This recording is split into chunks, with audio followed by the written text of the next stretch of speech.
Hello, hello, hello, hello. How's everything going with everybody? It has definitely been a minute. A few weeks, a couple of months. You do the math.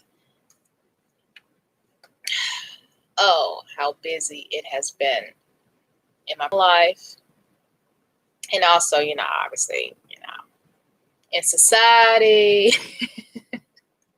So I had an opportunity to go live with no announcement, and I decided to go live to reconnect with you guys.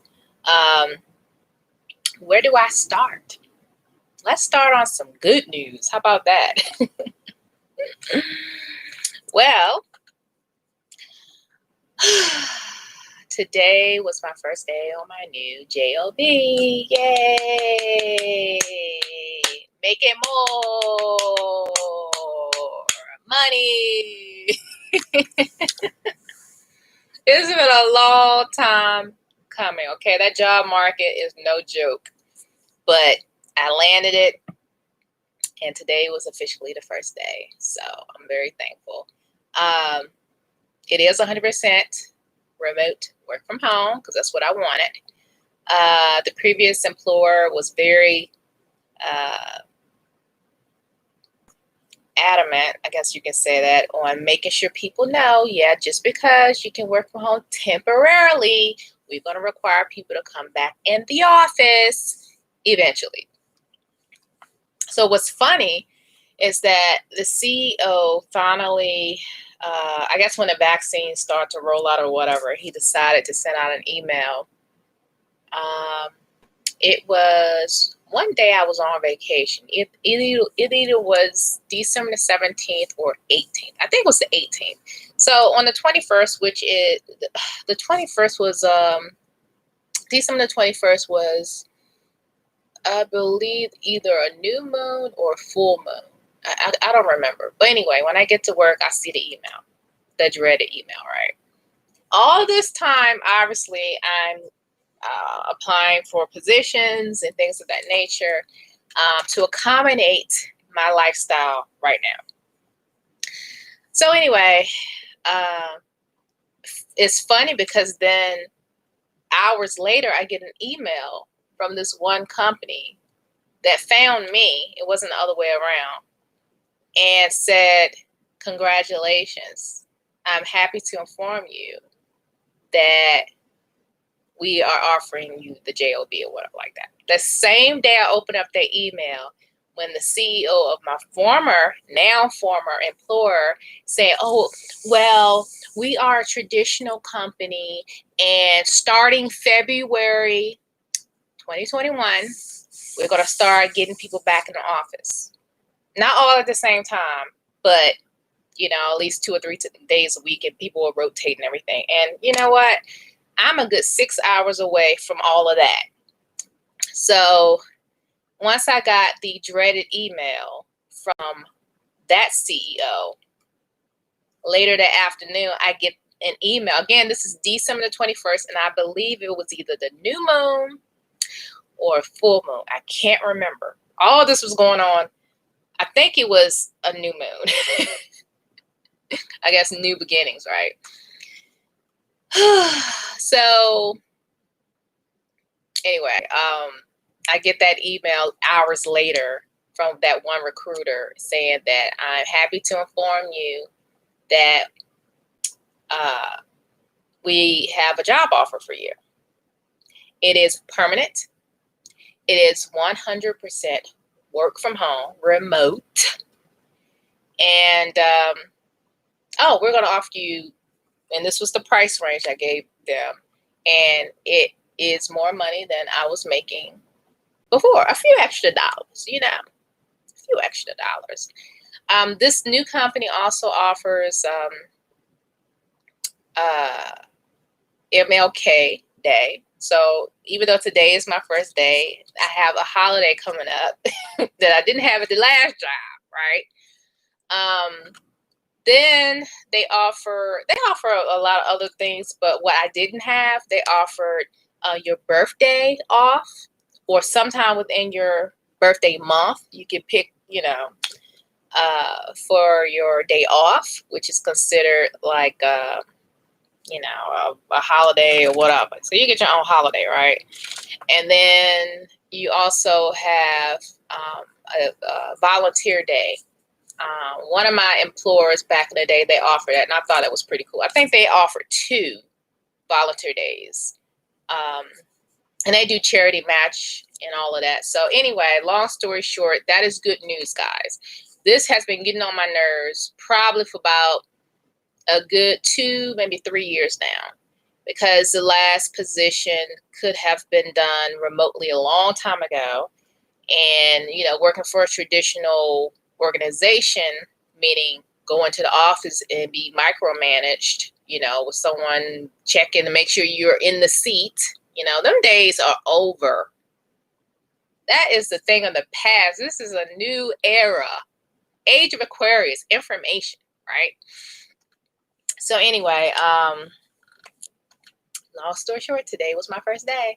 So my computer equipment was shipped yesterday. All of the equipment is smack brand new.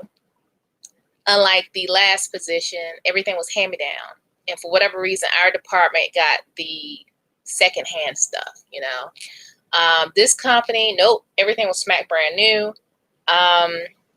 And I was able to gain access to most things last night. Some things I needed permissions and things of that nature, but I was pretty much set up for the most part when I started today. And again, the first day, you're taking care of your documents and HR and payroll and all that. But yeah, guys, I am officially an employee somewhere else, working 100% permanent at home. And I am ecstatic because where I stay, everything is at least 3 hours away. Okay. It has its benefits during a pandemic, but just being close to everything, is not. And so I am very, very, very, very, very much so appreciative, full of gratitude, because this day has finally come. And the thing is, even though the previous position and the environment there had its challenges, but I tell you one thing, guys, by me learning what I learned at the last position, I was able to set up all of my computer stuff because we had to figure it out at the other job. I figured out, all of the VPN and security and connection, all that. I had to figure that out at the last job. No one here was holding my hand, helping me click this and click that. So the former employment situation prepared me. And this is one thing we forget. Sometimes when we are frustrated and we're going through X, Y, and Z, sometimes we forget that it is preparing us for the next level. And when we realize that, even if it don't feel like it at the time, when we realize it, and now looking back, I'm like, all that stuff I learned actually benefited me where I am now. Now, of course, there's going to be a lot of training and things of that nature, but this company embraces technology and updated versions of technology, which is we're out the fresh air. We do most of our communication through Microsoft Teams. So that's calls, video conferences, things of that nature. So that is wonderful. And of course, guys, if you're on YouTube, you got a YouTube channel. For the most part, you know how to, do a video. You know how to do a video. I'm still figuring out how to have multiple people, like a Zoom call, but like have it on YouTube or something like that. But the point is, where there's a will, there is a way. So anyway, I'm completely like overwhelmed with joy. And it may not seem like it by you guys just watching me, but this day has been something that I've been manifesting scripting in my journal. This went on for a couple of years, but this past year, I really put a lot of emphasis on that. Because this past year, most of the year, well, not this year, but last year, I had plenty of time to do all this extra stuff because I didn't have to drive in crazy traffic. I didn't have to be around people all day that get on my freaking nerves. Being a woman, we have our moments where we're very uncomfortable and we need quiet and we need to be alone. This is why back in the day, women had their women teepees or their houses away from the village. Because if you're going through something as a woman monthly, you need your space. So it's just when I have the extra time, I can, burn candles while I'm working, burn incense while I'm working, listen to my kind of music that I want to listen to without earbuds, right?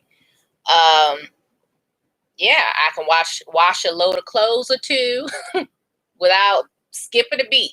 All that stuff I can do. Not necessarily clean the whole house, but yeah, I can throw a load of clothes in the laundry wash machine. Not a problem. And then on my lunch breaks, instead of hiding in a storage closet, which I used to do, I go upstairs on the deck and sit out in the sun by myself sometimes, or Mister will be out there with me, soaking in that vitamin D, that natural vitamin D on my lunch break. Not hiding in the closet, not sitting out in the car to get away from people, because I was working in a cubicle setting, everybody in your business, smelling everybody else's lunch, that kind of environment. It can eat at you. It can eat away at you. And at the end of the day, what came to pass can pass. And like I said, I scripted in my journal. And guys, I've been writing in that journal for about a year now. And I officially finished writing it. There's no more space in this journal. Jotting down, scripting, affirmations, some sayings that I memorize now, symbols of things that I want, whatever future that I wanted, I would write in this journal as if it's already done. And I can feel how I am feeling as if it's already done. Where I'm going to live, how my life's going to be, all of that in this journal. And when I finally finished writing that journal, it was January the 1st. 1/1. Yeah. Yeah, that was the last time I wrote in that journal. And it's amazing. Law of attraction works, guys. Law of attraction works. Affirmations work. Whatever you focus on will create your reality. It will attract what you think about all the time. And in my mind, I was thinking like, I'm working from home. Either it's going to be at that particular place or it's going to be at a new place. I'm working from home. 100% full time, no questions asked. Period. No ifs, ands, buts about it. Now, I did mention, for those who, watch me ever so often, I did mention that I did get my teaching certificate for students, small kids, that English is their second language. I went ahead and did that because I signed up for VIP Kid, which is pretty much teaching Chinese children English from preschool up to like, I don't know, 4th, 5th grade or something like that.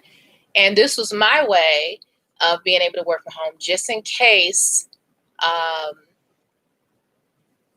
my time at my former employer was cut short because, whatever. But I did not get one class. And one thing about VIP, if you're a night owl, it's perfect because at night they're like, right now it's 8:55 p.m. Over there it's 8:55 a.m. Okay, if it's a weeknight, they may be doing homework at 5 p.m. their time. Our time is 5 a.m.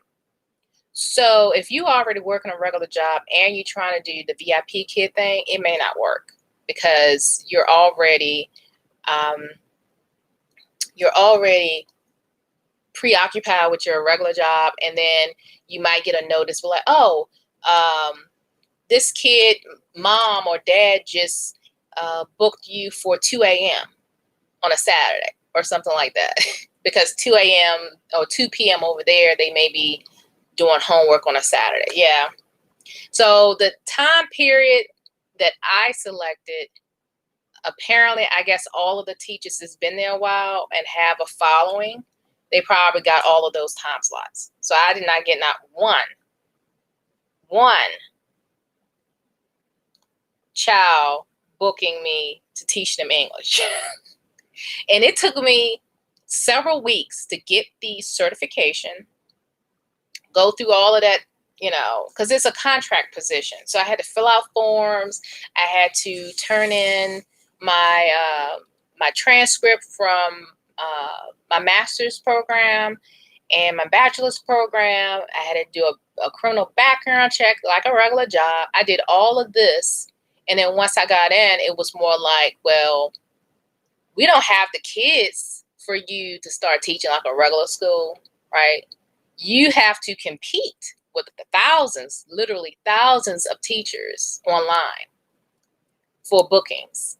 And I would start off like $7 for every 30 minutes because each session was like 25 minutes. And so if you're really good at teaching these kids and typing up a quick feedback before the next, session for another kid, then you can book back to back to back to back. But when you're first starting, it's not that easy. And so, long story short, that particular position has just been in limbo, even though I'm still technically part of their contractor list.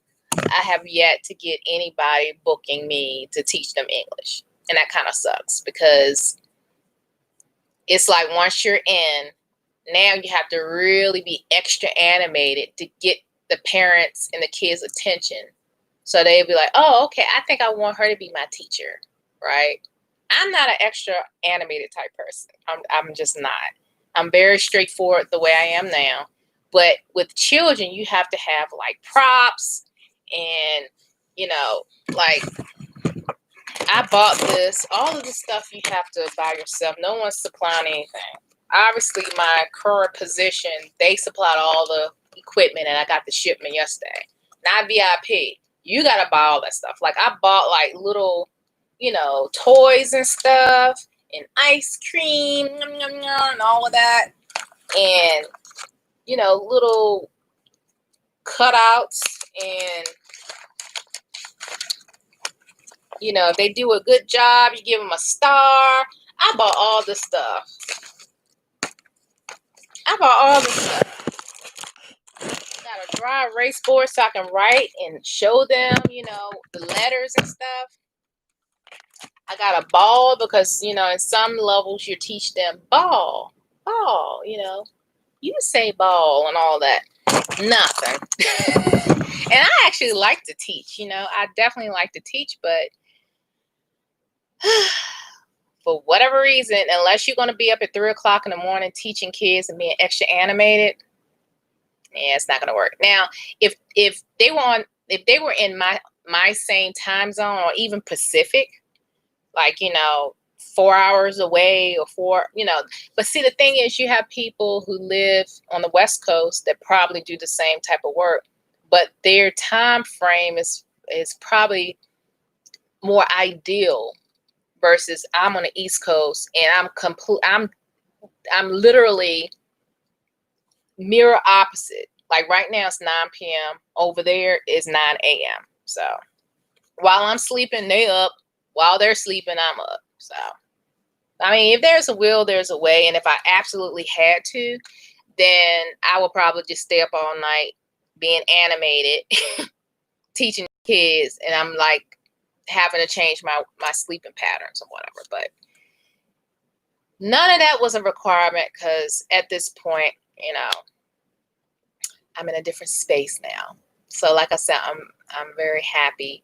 That has been a nagging cloud over just stability, just stability. But and then you have people who decided to do what they did in the Capitol last week. And now some people are getting the pink slips in this economy. Now take it from me. I have 2 degrees and I am a go-getter and I'm a high performer and all that. The average, employer will want people like me to be on their, staff. It's very difficult out there depending on, number one, what you got your degree in. Number two, what kind of experience you have, meaning hands-on. Did you have a residency? Where was your residency? Did you have an internship? Was it paid? Was it non-paid? All of this that a lot of the new graduates are dealing with now because there's more competition. When you coming out and trying to find in a gig, especially at my age, I am, not, I am not fresh out of high school, okay, as far as my age, all right? And so going out there after, again, 2 degrees and working at a place for X amount of years, working in this industry over 14 years, and just the realization that this particular area or industry is very volatile, for one. And number two, when I was looking into other areas to kind of get in that's linked to what I'm doing now, and it's like hurdles. It's like there's a hidden job market. And unless you're part of an association or somebody with influence know you, and that's it, or you have literally at least 3 years of work experience, regardless if it's entry level or not. Work related experience. And then sometimes they're like, well, we want to make sure that you know how to use our operation system, our software that we use. Even though your industry may have so many different types of operations and so many different types of software, and the final product is the final product. But some of these employers are extra picky. They were like, well, we don't want to take the time to train you on how to click on that button because that button is different from that button over there that you're used to. So we're only going to look at people that know how to click that button. Like you're not capable of learning how to click that button. That's how it is out there. So obviously, the next option, or probably the better option, is to own your own business. That's the ideal opportunity. And I think there's a lot of people that are now, because they lost their jobs or whatever, the past, several months or a couple of years or whatever, they've actually started opening up their own businesses, being self-sufficient that way, and taking a bull by its horns, pretty much. And that's probably ideal for many people. And I mean, ultimately, that's probably the direction I'm going to go into, is to have my side hustle, So eventually, I call the shots.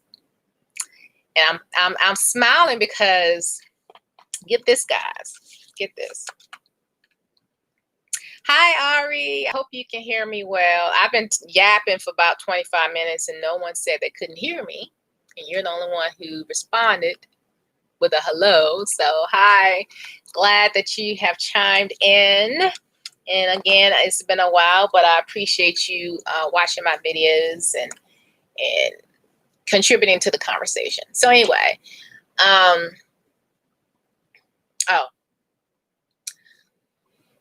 I was at the beach the other day, and at the end of my walk, I was walking back to the access back to the house. And I'm walking up the dunes, or this dune, which is very steep. You know, and you're looking down when you're walking. And no lie, I saw something sticking out of the sand. I'm like, what is this? So I reached down and grabbed it.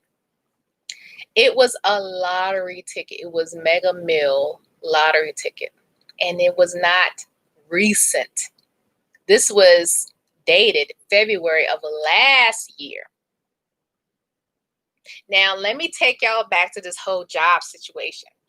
Back in February of 2020, I requested to be able to work from home because I was moving, relocating. And ultimately, I wanted to work from home anyway. But I was relocating, and the closest office near where I am now was 3 hours away. That's not going to work. So I'm like, okay, I've been here X amount of years. You know my work ethic. You know I'm honest. You know I'm hardworking. Can you just use me as a guinea pig to see if you will be okay? This doesn't have to be a permanent thing, but at least you could try and give me a chance. The answer was no. And this was February the 19th, I believe,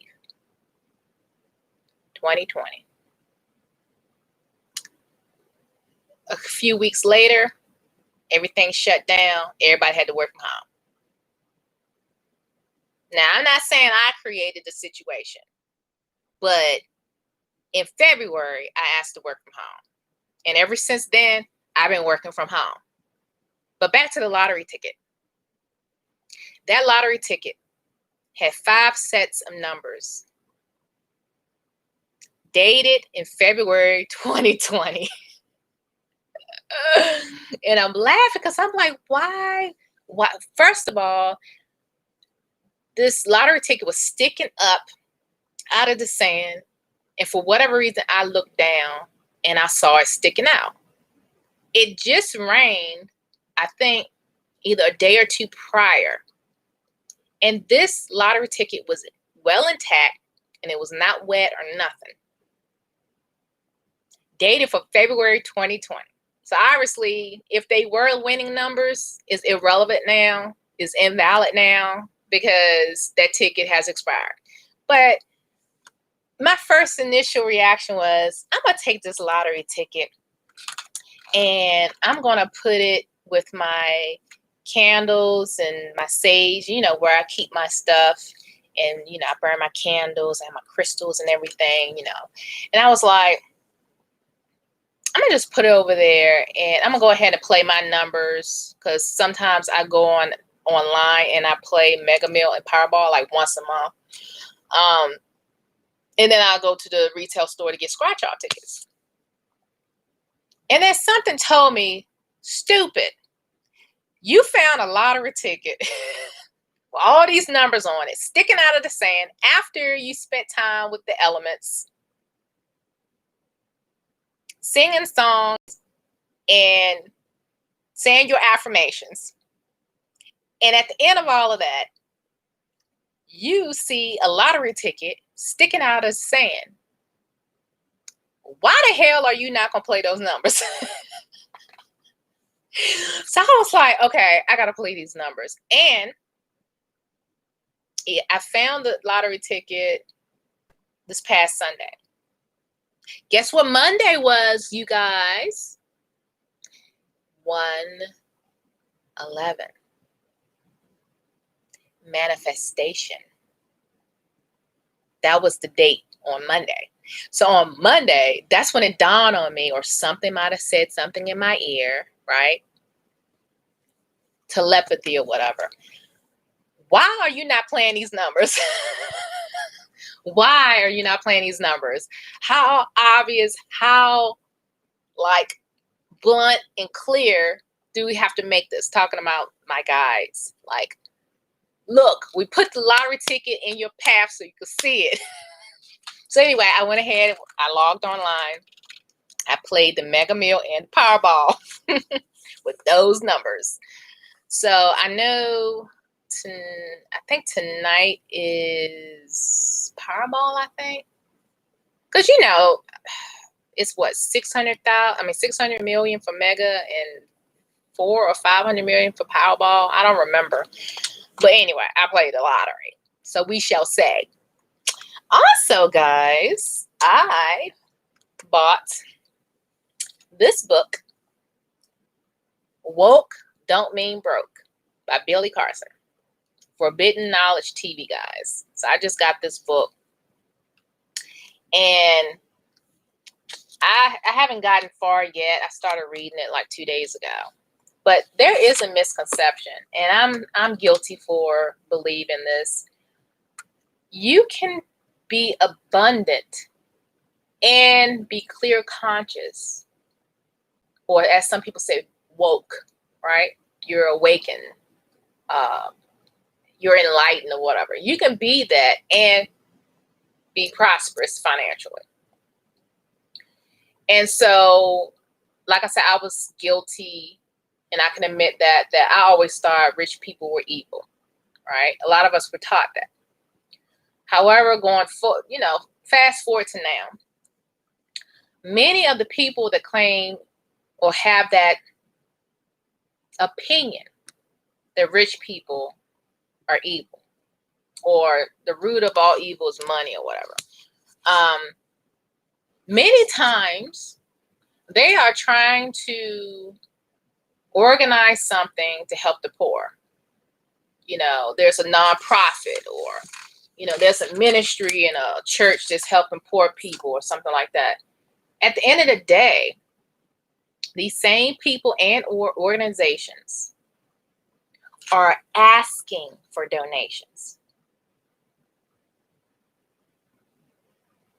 Now, if you were already affluent, abundant, and you had a heart of gold,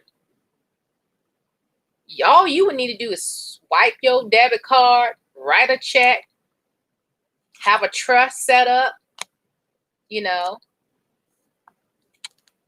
don't reveal who you are, and just give millions. Because you got a heart of gold and you're using that money to help people. Not just yourself. Obviously, you're comfortable, right? You're comfortable. There's nothing wrong with comfort, especially if you're doing it in the right way. Nothing wrong with that. The problem is, and as you can see with draining the swamp, because that's exactly what's going on now. Funny, ain't it? The swamp is being drained. Right? There's so many crooked deals that were going on, and people just fleeing left and right. Exposure. Age of Aquarius, guys. Age of Aquarius. That veil is being removed. Well, actually, last year, we were seeing a whole lot of stuff that was hearsay. Oh, you don't know because you weren't there. Or prove it. Prove me wrong. That type of nonsense. Those are the people that give wealthy people, or the idea of being wealthy, a bad rap. This book, Woke Don't Mean Broke by Billy Carson, is what I'm reading right now. And I'll read the back to kind of give you an idea of what people are saying about this book. For many, their financial world is completely out of control.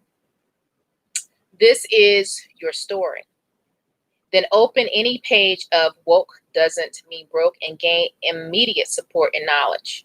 Do the work, and great strides in your financial health and well-being can occur practically overnight. Join Carson as he teaches you how to become financially successful while also being woke. A profound quote, how to, end quote, of self-actualization and rewarding life success. Robert E. Grant, entrepreneur. This book is great.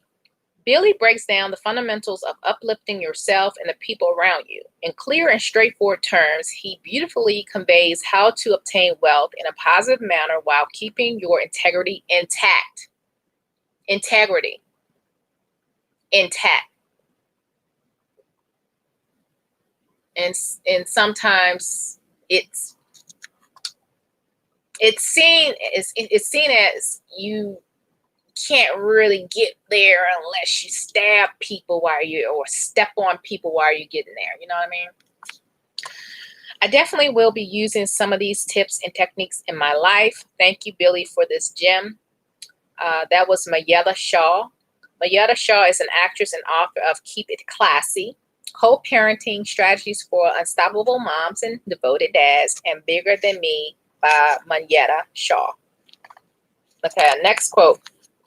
A very practical step-by-step guide in bite-sized pieces to guide you to financial freedom. That's what we need. We need bite-sized pieces because from what I've learned thus far in life, many of these tactics and strategies are not that complicated once you understand the tricks and the strategies, right? And for me, I'm just getting into it. Like I've invested in stocks and all of this stuff, a little bit in Bitcoin, another cryptocurrency, and all of that. So I'm learning. Okay, Billy Carson is on a thoughtful mission to help narrow the disparity between haves and have-nots. This is Dr. Tara Swart, MD, PhD, MIT faculty, and author of The Source. Let me get some water.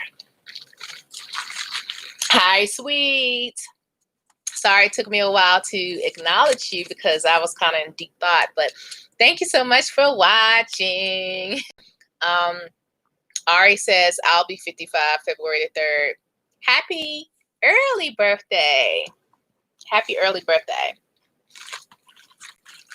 I'm getting on up there. Not quite 55, but I'm getting up there.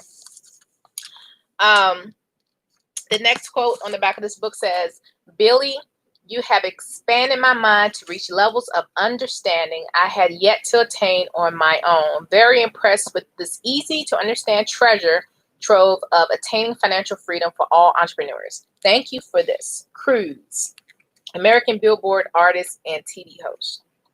And some of these people I've never heard of, but at the end of the day, their opinion matters. Okay.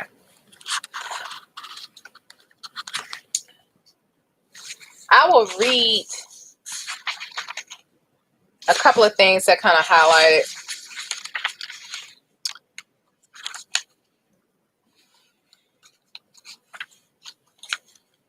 And I'm not obviously going to sit here and read all this stuff, but one thing I highlighted was, instead, you want to put yourself in the position of having the money chase you. And in the end, this is happy money. Okay, so he's talking about happy money, not the dreaded money like, oh, I'm making all this money, but I hate what I'm doing. Or I'm making all this money, but I feel horrible about what I had to do to make this money. You know what I'm saying? So doing what you love, for the most part, what you feel good about, is happy money. And it will find you. Power positions are necessary, so when we say go, we need this done, things happen. The matrix bends to our will. That's what I'm talking about. Power positions. Not waiting around, again, like at the Capitol. Where the hell was this group of law enforcement? Where the hell was this group of law enforcement? waiting around for somebody up top to say go.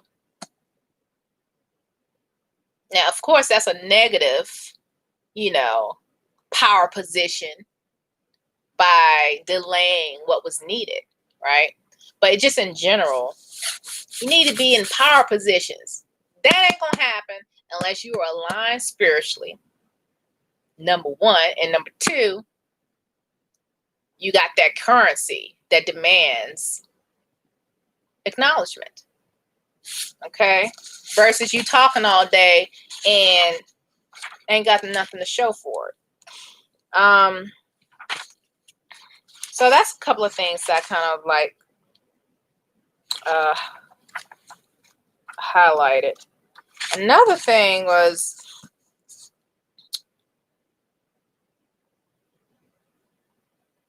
I manifest abundance everywhere I go. Non-stop. I expect abundance in my life. To me, abundance means being able to help people. Remember that saying in the good old scriptures of the Bible? It is better to give than to receive. For the life of me, deep down, I understand. I would much rather give than to receive. Meaning, if somebody's giving me money, I don't feel right. As far as if they feel like I'm a charity case, you know what I mean? And it's funny because I see now how it bothered me about being the one that's receiving versus me giving, right? Because this past holiday, I went to see my folks, and everybody knew the rules when I got there because my sister was nice enough to kind of get people in line. Thank you, Poochie. I appreciate it. Wearing masks, open up the windows, don't sit next to me, don't hug me, and all that. So anyway, it's been well over 2 weeks, and I'm fine. So anyway, I've been in contact with my dad a few times, and he always asks, how's work? And after a while, you get tired of like trying to not talk too much about it, because as parents, you want the best for your kids. And I guess in his head, he thought, well, she's such a proud person, so I'm just going to say it. So anyway, during the holiday, he was like, well, how you doing? I'm like, I'm fine. Then he's like, well, if you need money, just let me know. I said, I'm okay, but thank you. But it was like, it bothered me for a moment, because I'm like, why do I feel inferior when someone else, for instance, my dad, my father, saying that he would give me money? Because I want to be the one to be able to help people. And at my age now in life, I feel like I should already be at that position. So when my parents get to the point where they need adult children to step in and take care of stuff, and unfortunately probably haven't taken care of their finances, like final expenses and wills and stuff, they probably ain't did none of that. That's the environment I come from. So at this point in life, I'm like, I'm not my past reality, not my reality now, okay? Because you got to switch that back. You don't want to go back and revert and focus on stuff that you don't want. In my former life, I wanted to be the kid who was the first to go off to college, the first to get a master's degree and all this stuff, and living in, DC metropolitan area where there's a lot of affluence and opportunity and diversity, class. I wanted to be the one to be able to give back to my intermediate family. I wanted to be the one, because I put so much time, effort, and energy and investment in my education and all of this. It's like, at my age now, it's offensive for me to take money from my daddy, even though he gave me a few dollars for Christmas. But he gave me a few extra $20 bills for Christmas. And I don't do Christmas. I even told him, I said, Dad, I don't celebrate Christmas. I don't do the whole Christmas exchange. You know that, right? He's like, yeah, but I'm still going to give you something. All right. But I think part of that was he was concerned, thinking I was broke because I was still looking for a job, permanently, even though I was working the whole time for whatever. So anyway, to me, abundance means being able to help people. Yes, without sweating. If I'm walking down, like when I was in DC working a few years back, during my lunch break near Freedom Plaza and all that, I would see homeless people all the time. And this one homeless guy, he came right up to me. I was walking with a coworker, but it's funny because the coworker was not a person of color, and then I'm a person of color. This dude, the homeless guy, was a person of color. He came right towards me. He was like, could you spell some change, ma'am, or something like that? I reached down in my purse and pulled out a $20 that I should have kept to myself so I can get back and forth to work, because commuting on the metro is not cheap. You're going to pay at least $300 a month. Well, at least when I was commuting, $300 a month for public transit to ride the train back and forth to DC per month. But I reached down in my purse, pulled out a $20 bill. I said, I'm going to bless you today. Here you go. And he said, oh, thank you, man. I said, you're welcome. And I just walked on off like it wasn't no big deal. But deep down, I'm like, I could have kept that $20. I could have kept that $20 so I can get back and forth to work. But I understand what Billy's talking about, where when you give, I already forgot about it, don't need it, whatever, $20. This dude, no lie, was passing out laptops and cars, airfare, hotel, vacations. The subscription I have is called Forbidden Knowledge. That's 4, the number 4, Forbidden Knowledge. ForbiddenKnowledge.com. I got a subscription with that website. It's like a Gaia. It's like a Netflix. It's a streaming platform, but for woken people, and it's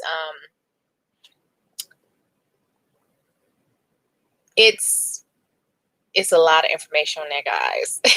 So I paid the fee.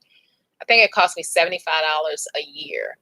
And by purchasing the subscription, Billy was pretty much handing out vacation packages. Like, for real. Like, you got it going on like that. Yes, he got it going on like that. So anyway, so this is my latest book, guys. Woke don't mean broke. And there's this song, if you go on iTunes or any music streaming platform, I think Spotify, whatever, you can listen, download, or whatever, this song. And it is called Woke Don't Mean Broke. If you go to YouTube right now and type in Woke Don't Mean Broke, you'll see the animated video of this song. I'm not going to play the whole thing, but I'm going to play a little bit of it. Let me know if you can hear it or not.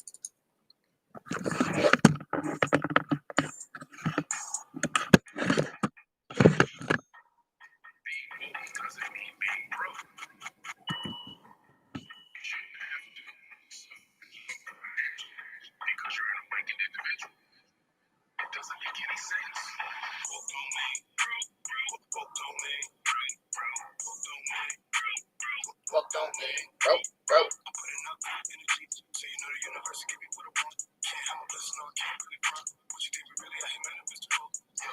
don't mean broke. Woke don't mean broke. Woke don't mean broke. Woke don't mean broke. Woke don't mean broke. Hey.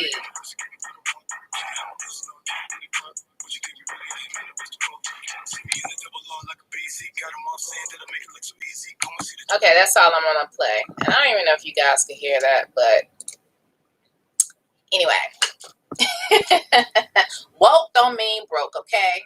You can be a good-hearted person and living very comfortable and abundantly by uplifting not only you, your family, but your own community. Because if you waiting around for somebody else to hold your hand, good luck. Now, don't get me wrong. If you want to hand out stimulus checks, oh, I'll definitely take that, aka direct deposit, because I just got mine when the second round came out.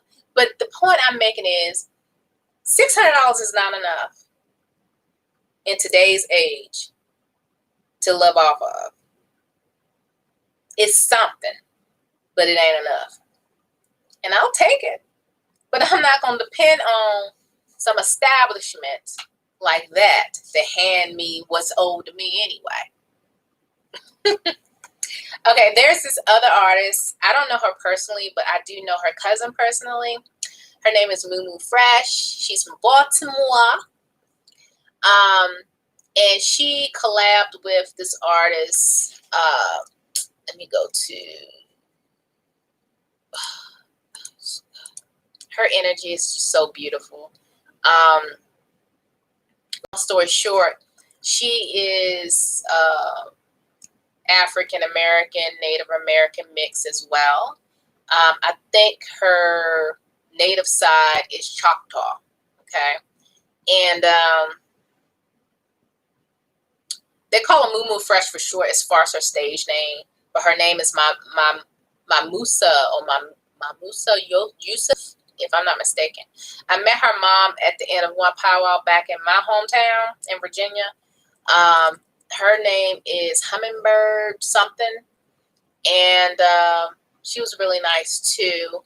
And her mom and her and some other people put together the first Black Indian powwow in the early 2010s. Okay, so I think it was like 2011, maybe 2010. It was over the summer, and I was not able to go because I was taking my master's program, summer classes. But anyway, that was the last time I think they did that. But they had a lot of people show up. Anyway, Moo Fresh, like I said, did a collaboration with this artist. I think his name is Todd. What is his name? Let me just get to my Facebook page so I'm not wasting you guys' time. Let's see. Because I'm going to let you listen to a little bit. I love, okay. I ain't going to say nothing else. Let me just go to it.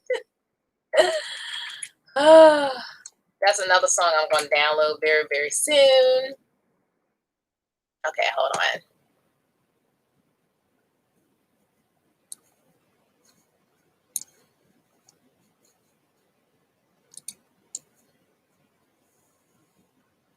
You said save the last dance for you, Ari. Yes, my season. This is definitely my season. Like, for real, for real. It's a new season. It's a new day. Fresh anointing is flowing my way. It's a season of power and prosperity. It's a new season coming to me. For real. I'm just saying, for real, for real. Let me see where her song is. Okay, so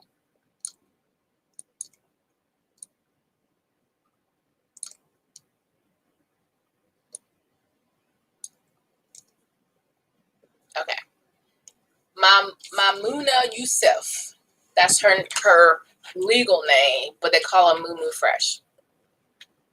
So I'm going to play a clip of her part of this song. And it's, guys, she posted this on her Facebook page January the 3rd. So a little bit after, the 1st, obviously, of January. And remember, January 1. Oh, I got to tell you something, too, about the 1st. Okay, let me come back to that. So, okay, so I don't forget, guys. Remember January the 1st and what happened that was special that day. Okay, so don't let me forget. I'll come back to that.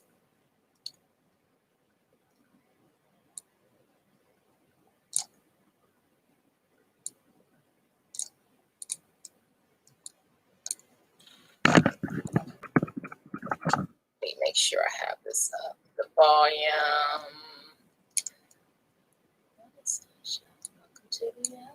I think I listened to that song like.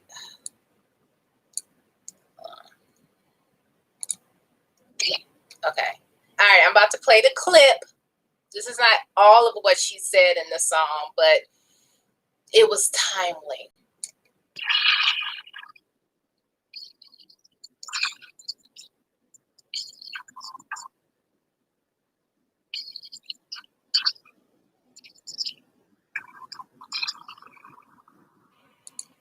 Let me know if you heard the lyrics to that. I'm not that close to the screen. But let me try to play it again and let me know what you think. Let's see.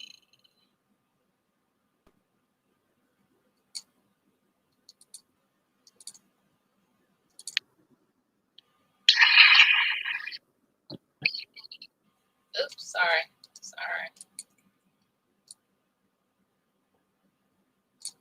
Oh, I don't know why that's doing that. That's kind of, All right, I'm gonna have to hold this and do this over here. All right.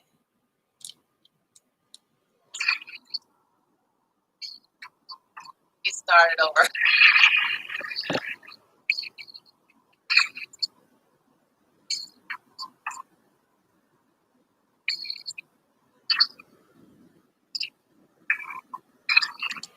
Okay. So yeah, that was like. Anyway, the name of this song is Tunda Fia. Tundafiyao.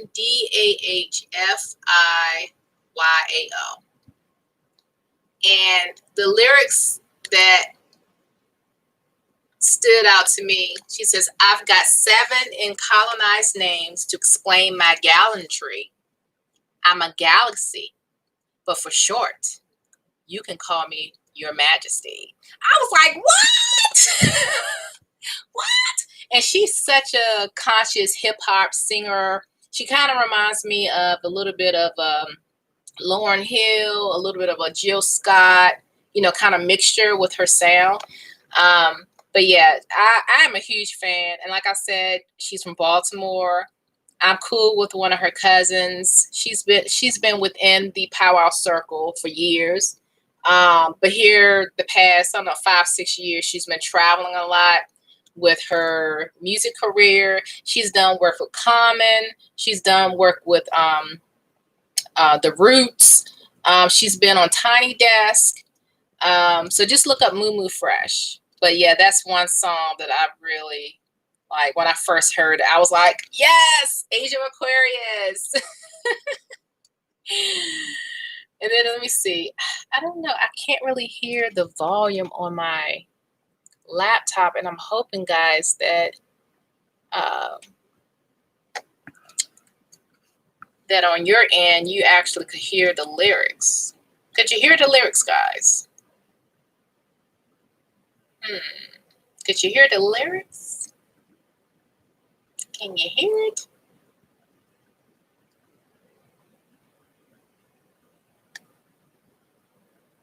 Okay, so I'm gonna play you the extended version of her part.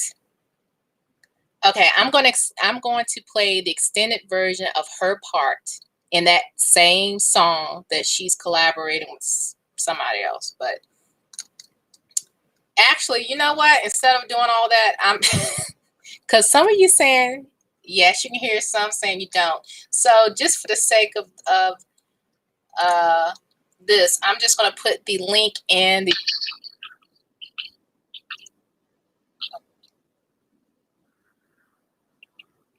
let me just send this to you guys. I hope you guys can see it in the chat and you can check it out later. But that's a clip of her extended version of her part of the song that she put on her Facebook page. And it's public and all of that, so you guys should be able to see that clip. You should be able to. Yep, it's working on my end. So check it out when you get a chance, guys, because I don't want to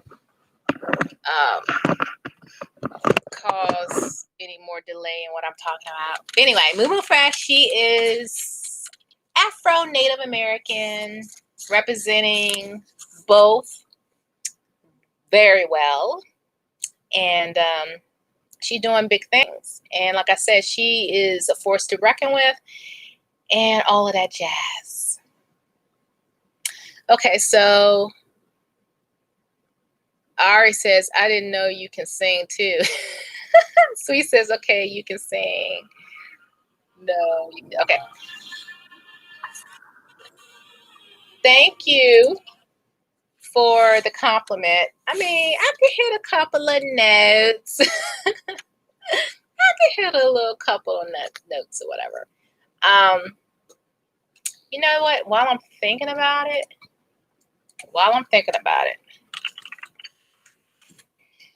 again, I would love for you guys to support Mumu Fresh. If you're into hip hop, R&B, neo soul, if you're like a fan of the Roots, you know, that group, that kind of sound, you will love this conscious-minded artist. So let me see. Fresh. And sometimes when she does her concerts, she'll start out singing in her Choctaw language, and it is to honor her grandmother, who instilled in her that culture. And I'm gonna give you guys the link to her Tiny Desk performance. Oh, I think I cried when I first, because again, I've met her from a distance because I saw her powwows, but just knowing that from where she started out to now, and she's still making sure people know, you're not just seeing a Black woman, you're also seeing an Indigenous woman who knows who she is. And I demand respect. So anyway, that's the link I just sent with her Tiny Desk performance. It's in the chat box. You can check it out later. And then let me see. She did a Water is Life song with some other natives doing that Standing Rock pipeline protest. And so those who are familiar with Indigenous rappers and things of that nature, then you would appreciate this video as well. Yeah, Superman. The name of the song is called Miracle, featuring Maimuna Yusuf. Maimuna, that's how you pronounce the name. Maimuna Yusuf, okay? And again, that song brought me to tears because it's about clean water, the environment, and just, you know, why rape the land for profit? Like, you're just being greedy right now. You don't need to continue to rape the land. You know what I mean? So, yeah. And then I'm also going to show you one of her earlier videos when she was singing with her mom and another artist in this group called 3 Generations. And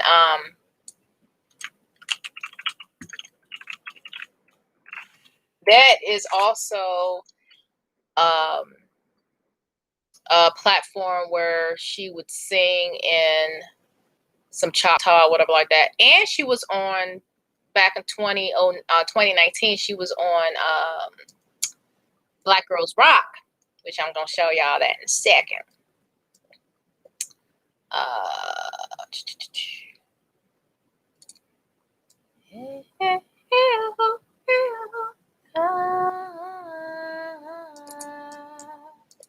That tune comes to mind because that's on this video I'm about to post now in the chat box. As you can see, I am a fan. And no, I'm not getting anything for saying great things about this artist because, you know, I'm just a fan. And I support what she's doing. It's a positive, conscious message, right? Conscious messages with rhythm. And then this BET, Black Girls Rock 2019, when she performed.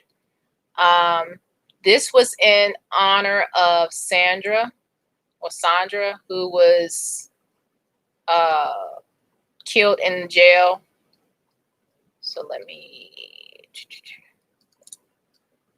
say my name. Say my name. Oh yeah, she was just she was just flawless. You hear me? This is years and years and years of training, as well as a gift from the Most High. Okay, her presence, her vocals, her message. I mean, there's not that many people out there in a position like herself that express themselves in an uplifting way. It's not many of them out there. Again, she gives me a Lauryn Hill, Jill Scott kind of vibe. But just on another level. And she's met Lauryn Hill probably a few times since she's been out touring and doing her thing. One more video I'm going to show her rapping. And it's so timely, guys. It's so timely. It just really is timely. And she's speaking from a mother mindset because she has a son. And the world sees him as a Black boy. All right. So she's coming from a space of Big Mama Bear in this rap song. So I think it's called the 45 Lies Rap Challenge by Moo Fresh. So on this platform, she refers to herself as Moo Fresh, even though I think that's the hip hop side of her is Moo Fresh. And then the vocal sultry side of her is her regular name. So I'm going to share that with you guys. And again, if this is your cup of tea, and I'm assuming it is because you guys are watching me, and I'm very much into consciousness and, you know, high vibrations and all that. So anyway. Oh, January the 1st. That's why I was like, how did I get on this topic? Okay. January the 1st. In 2017 at 11 p.m., so that's 1/1 at 11. So that's 11/11. My aunt passed away from cancer. Okay. I probably have mentioned this before, but I just want to put emphasis on the anniversary of her death and the time she died and the date. So later on that evening, this past January the 1st, later on that evening, I was in the dining room eating a dinner. And in the dining room, even though it was dark outside, you know, the blinds were open. And I'm sitting there, eating or whatever. Next thing I know, I hear something up against the window, like either tapping or whatever. And I look up and I see something flapping in the window. Just flap, flap, flap, flap, flap, flap, flap, flap, flap. I said, what in the world is that? And so the dining room is 10 feet off the ground. Okay. It's not like somebody just could walk up, like walk and be at the window, right? Something has to be elevated to get to the window. Obviously, something was flapping its wings. So when it stopped flapping, it landed on the windowsill and just sat there. I called Mr. down and I didn't say nothing. I said, come here for a second. I want to show you something. He comes downstairs.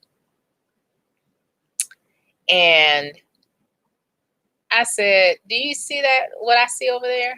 Again, I didn't want to make him like crazy acting or whatever. Like, what is that? I said, that's a bird, right? He's like, yeah, it is a bird.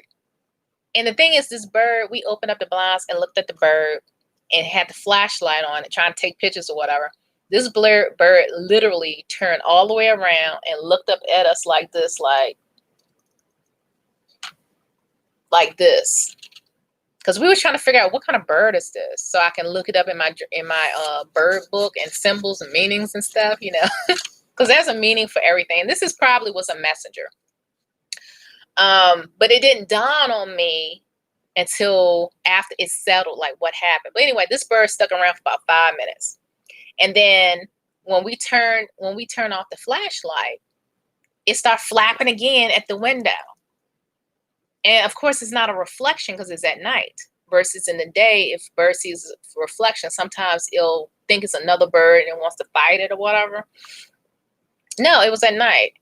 So anyway, as soon as we put the flashlight on the bird again, it landed on the windowsill and just looked up at us again. Like it was really trying to communicate or something. And I was like, what are you doing, birdie? What are you doing? And then Mr. was like, later, he was like, I was like this close for letting that bird in the house. I said, why would you let the bird in the house? It was nothing wrong with it. It wasn't hurt or anything. He said, I don't know. I just had this urge to like let it in the house. Like, don't you let that bird in the house. 30 minutes after all that went down, and I thought about it. I was like, okay, Risa. Okay. I know that's you. Now I get it. Because again, when she passed, it was at 11 p.m. on New Year's Eve night. And at that hour, it was, when that bird showed up, it was like 7:20-ish. So obviously not 11 o'clock at night. But once I sat and thought about that thing, I said, I bet you that was my Risa. I bet you that was my Risa. Just let me know, hey child. She always said, hey child. That's how she used to talk. And she visits me in my dreams sometimes, whenever I talk about ancestors, her name pops up. So yeah, that was January the 1st, 111. And 1-1, sorry, 1-1. And then 111, which was Monday, that lottery ticket that I found on January the 10th. And I decided 111 manifestation. Just saying.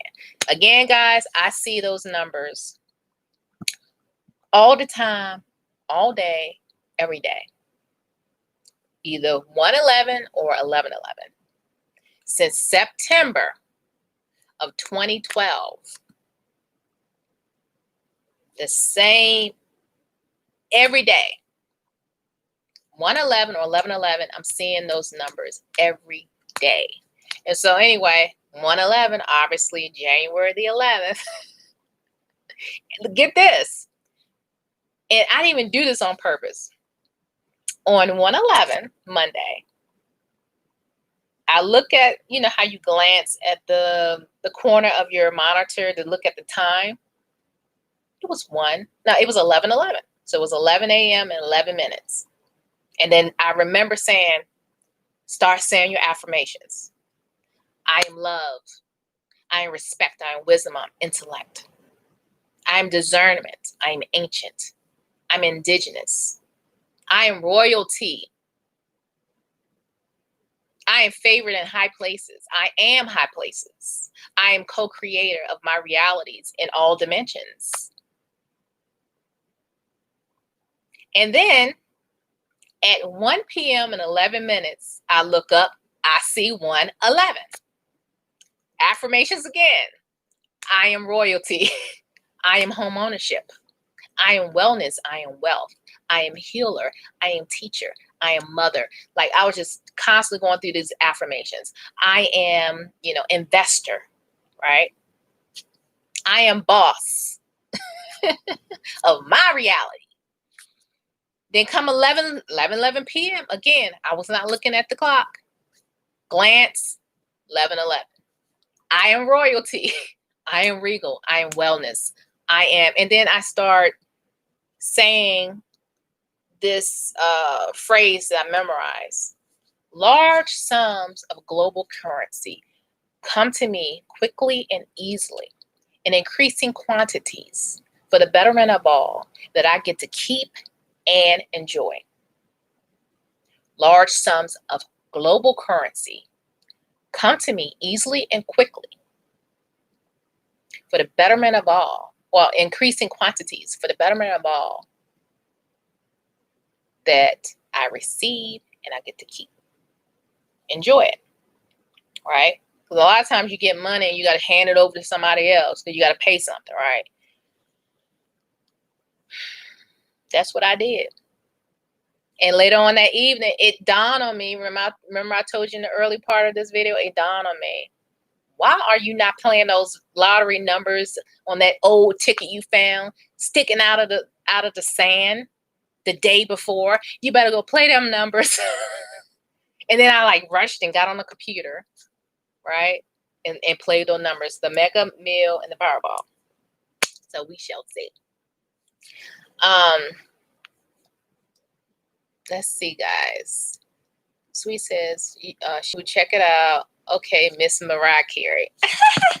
You know what's funny? Sweet. I met Radmilla Cody in DC at the National Museum of the American Indian. I think it was back in 2017. And it was Women's Month, which is in March. Me and my best buddy, Jennifer, we went into the city and saw her perform at the museum. And afterwards, we wanted to go to her table and, take a picture with her or whatever like that. So anyway, we get up to her and she had her own cell phone because we had our cell phones ready because we were going to try to take a quick cell phone picture or selfie or whatever with our phone. Soon as we get up to her table, she's like, "Can I take a picture with you guys?" I was like, "Okay," because we were trying to take a picture with you. So she wanted to take a picture with her cell phone. And then we took one with ours. And I was telling her, I said, "Oh, this is my good side right here," like this. And then she was like, "Okay, Mariah Carey." So I do remember her saying Mariah Carey. And it's funny that you mentioned Mariah Carey. I'm nowhere near the vocal level as Mariah Carey, but I would take that as a compliment, even though she is a diva. Ari Ben says, Moo Fresh. Yeah, M-U Fresh. So it's M-U. That's one word. Fresh. That's her nickname in the hip hop community. Sweet says, I don't have Facebook. Is she on YouTube? Yeah, and I just sent you that that link. Do you have to have a Facebook account to actually see a public figure's Facebook account? Seemed like you wouldn't be able. I mean, you wouldn't need to because she's like a artist. She's not like just a regular person like me. Sweet says, oh yes, I know who you talking about. She can sing. I love the song. She's on YouTube. Yes. Like I said, she's from Baltimore. And when I was living in Maryland, even though I'm not a fan of Maryland, I live very close to Baltimore City. I lived in Baltimore County, to be exact. And so ever so often I would go into the city for different things. And there are some areas of Baltimore City that I was reintroduced to as an adult. There's some hidden gems there. Let's just put it that way. However, Baltimore is also known for its rough neighborhoods. And Moo Fresh, I believe, has had songs about her upbringing, how rough it was, or whatever like that. But there's so much that Baltimore can offer. And there's a lot of talent that comes out of that city. She's one of them. I believe Oprah came out of that area. Monique, the comedian, came out of that area. Jada Pickett, if I'm not mistaken, came out of that area. So, yeah, so that's why I was like, she represents Baltimore, or B-more, very well. So I'm very proud of her. And again, I just love her conscious hip hop and her R&B, neo soul vibe. And like whenever you see her, you usually will see her wearing beaded necklaces and earrings and stuff. Indigenous represent.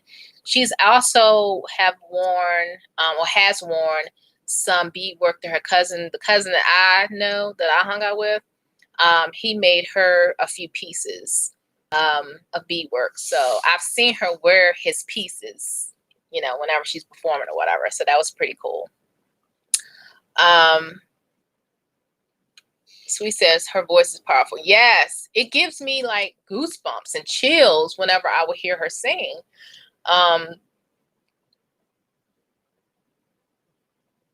Yeah.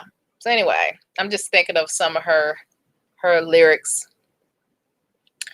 That song Miracle is on her album. I love that song. Let me see. Let's see. Miracle. That one song called Miracle on her album. I absolutely love that song. Oh, I love that song. Such a beautiful song. Let me share that one to you.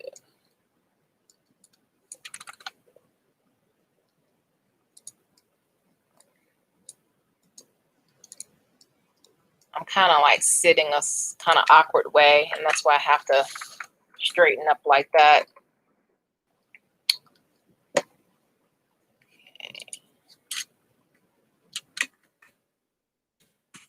So that song that I just, that link that I just posted is a song called Miracles.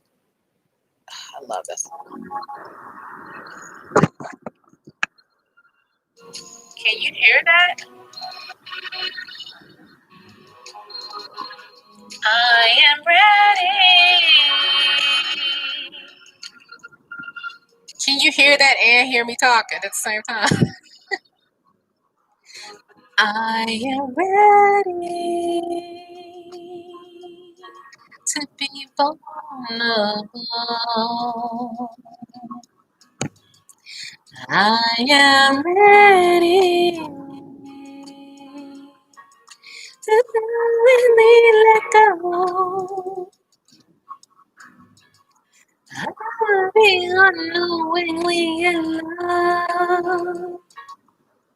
Oh, I let my guard down. Ugh, I love that song. Oh, I love it. I love it, love it, love it, love it.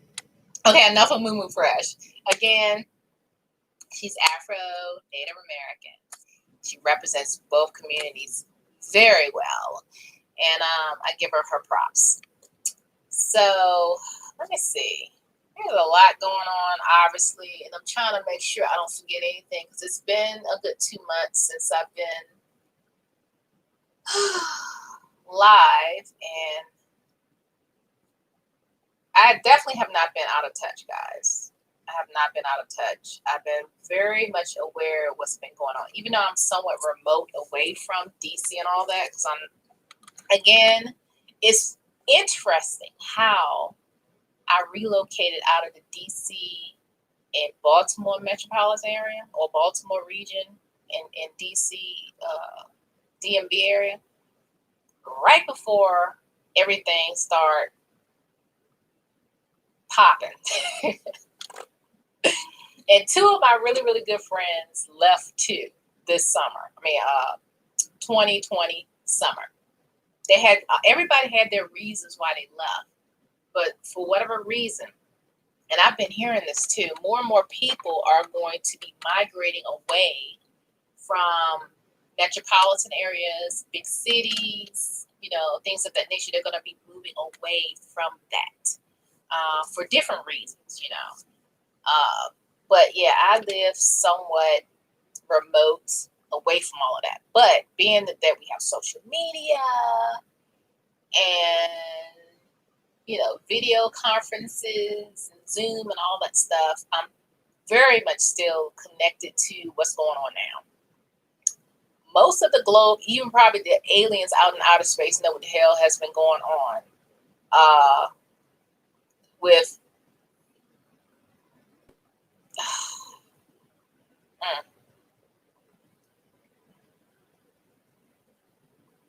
once again, the clown that's about to leave the White House, he is a reflection of what people have been the whole time. A reflection. And even though as the leader, he should be guiding people in an honorable way, he hasn't. But at the end of the day, everyone is accountable for their own actions. And as a narcissist, he's not going to take the blame. Nope. You ran into the Capitol. You took a dump on the Capitol floor. You stole mail, which is a federal offense.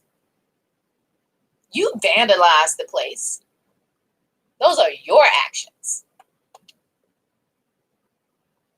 And what happened is no surprise to melanated people who have been oppressed by that system.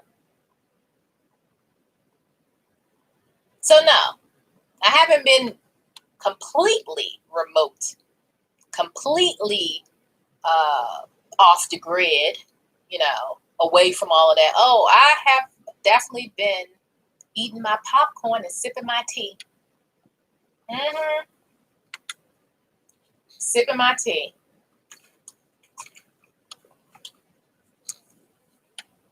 A hot mess, but it had to be. I was thinking about Pharaoh in the Bible, Old Testament, and Moses. This is for people that are familiar with the story. If not, then maybe you'll learn something. It bothered me when I would study scripture, King James Version. It bothered me in that one verse that said, God hardened Pharaoh's heart. Now, why would God harden Pharaoh's heart unless Pharaoh had a role to play? Pharaoh was not a nice guy, but God allowed it. According to scripture, according to that Bible, according to the Torah,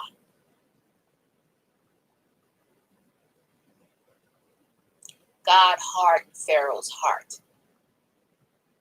And at the 11th hour, he let those people go.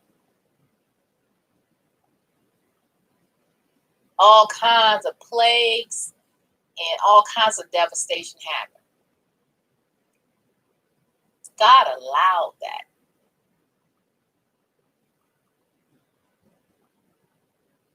At Passover, the firstborn child, son, will be murdered by the angel of death.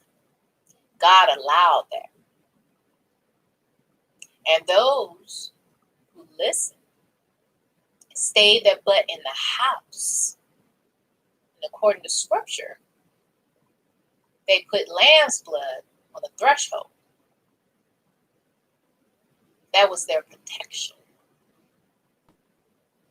They did not open the door for no one.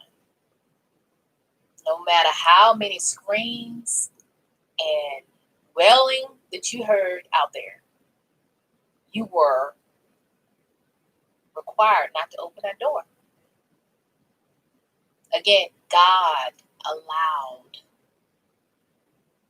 those events to happen. Because there's a bigger picture. There's a bigger plan. But when you're reading a story, why would God harden Pharaoh's heart? I thought everyone had free will. I thought everyone had free will to do right. But if God hardens someone's heart or blinds them, where they can't see what they're doing wrong, that's devastating a whole, civilization. Is that really free will? These were the questions that I asked myself. It makes sense now. But back then, when I was trying to do everything right by the Bible and all that, it bothered me because I'm like, well, if God hardened Pharaoh's heart, then no wonder he was such a not so nice guy and did all these horrible things until the 11th hour. And then the people were let go. Fast forward to 2021. Is this the 11th hour?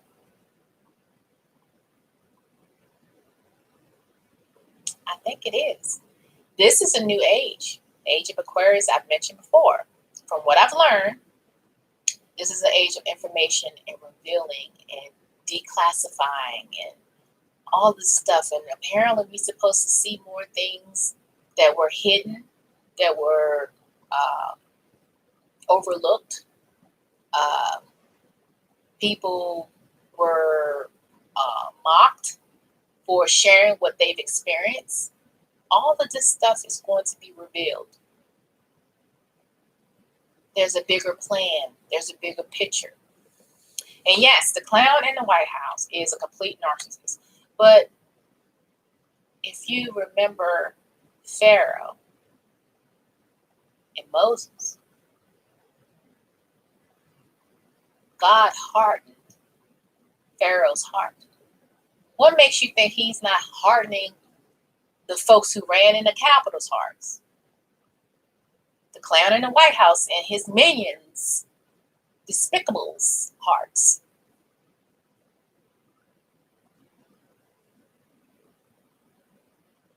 All these resignations the past few days, their hearts. Draining the swamp, right? There's a bigger picture. There's a plan. Everyone has a role to play.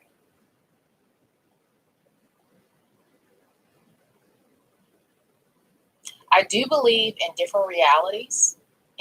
Many of these people were sitting back and depending on the network you're watching, national news, you're like, what planet are they on?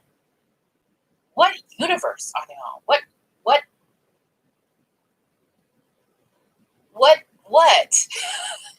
Right? You're sitting there and you wonder, like, what have they been drinking? And it's sad. But I also think of labor pains for women who have had children. They delivered children from their womb. It gets worse before it gets better.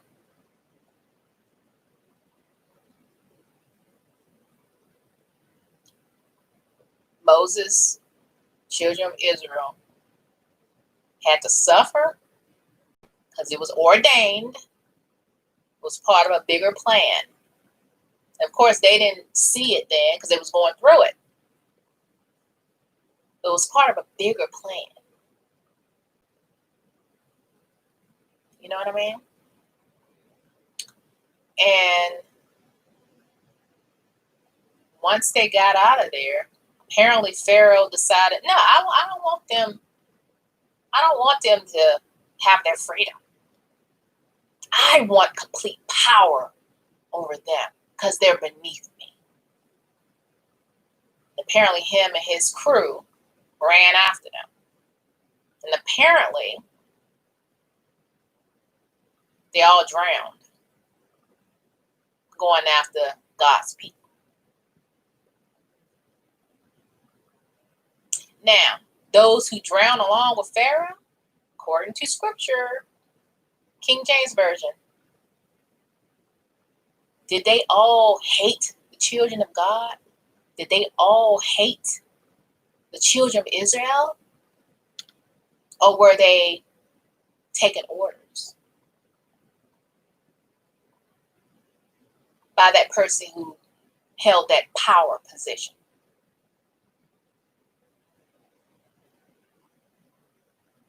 So all these resignations and all of these free radicals storming into the Capitol, beating up people dying from complications of being beat up or getting their balls tased. Did you hear that story?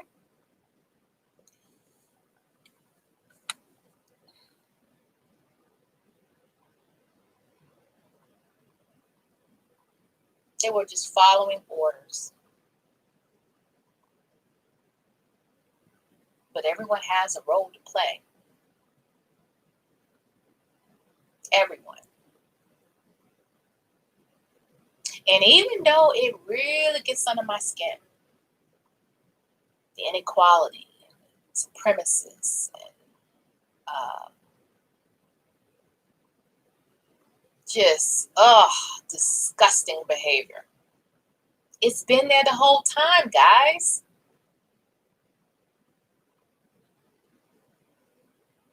And it's unfortunate that there was an event that happened in the 60s when Timid was murdered by some free radicals. His mother demanded that his coffin remain open so everybody can see what that system did to her baby. Everybody. And guess what? Everybody is seeing this freak reality show.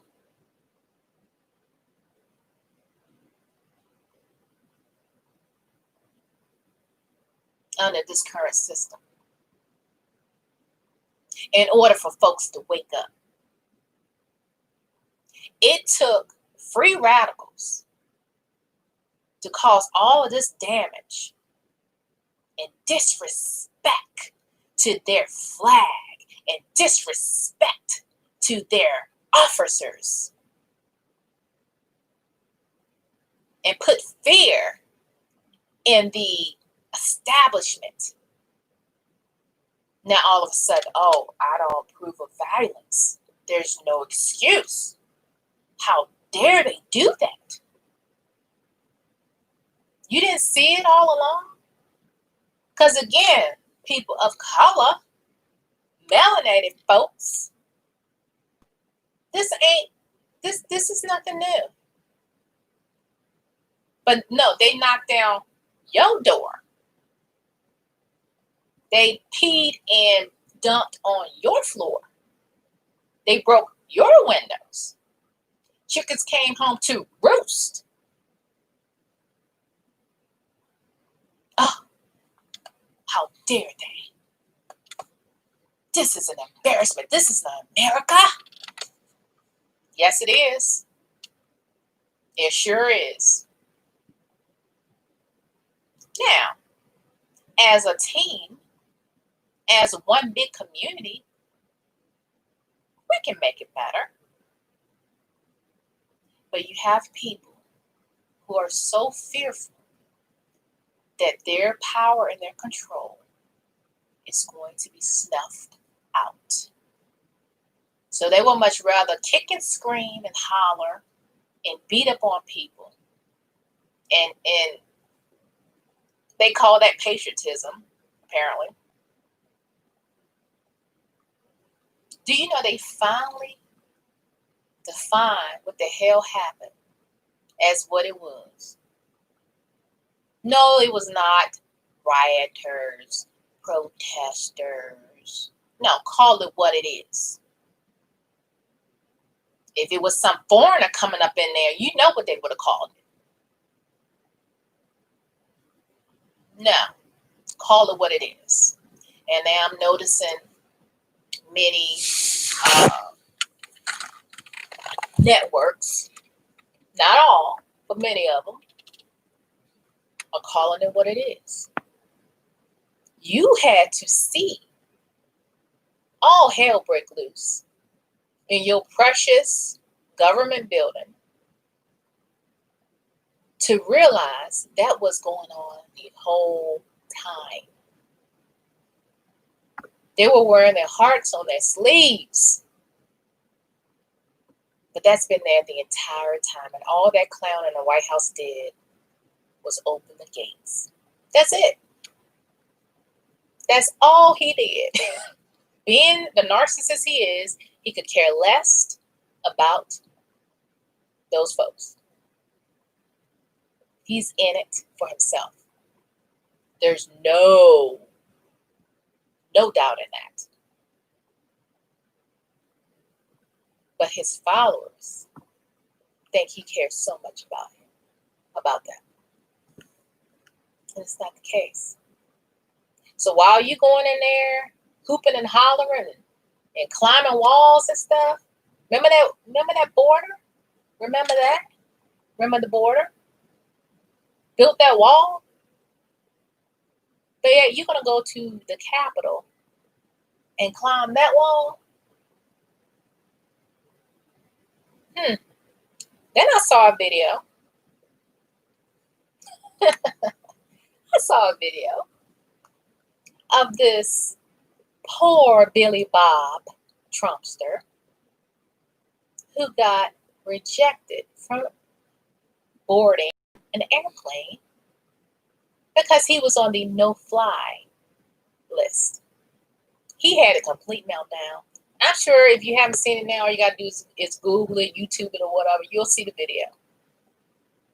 He had a complete meltdown because he could not fly to go back home after he and his minions raised you know what around and in that precious building.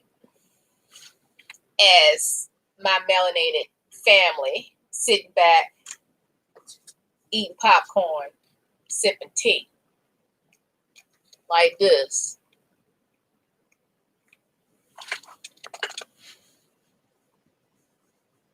Y'all just found out. Y'all just getting this now. So the chickens had to come home to roost before any of you guys on that team jumped off the boat.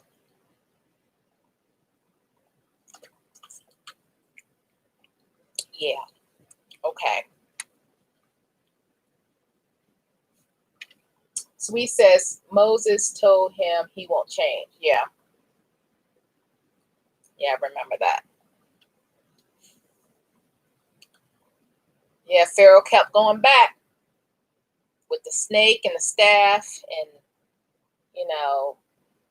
frogs and locusts and everything. He's like, he ain't going to change his mind. You know why he's not going to change his mind? Because God hardened his heart. God did that. So that's how I wrap my brain around the different delusional, different parallel universes some people are living in right now, they're blind. But that's their journey.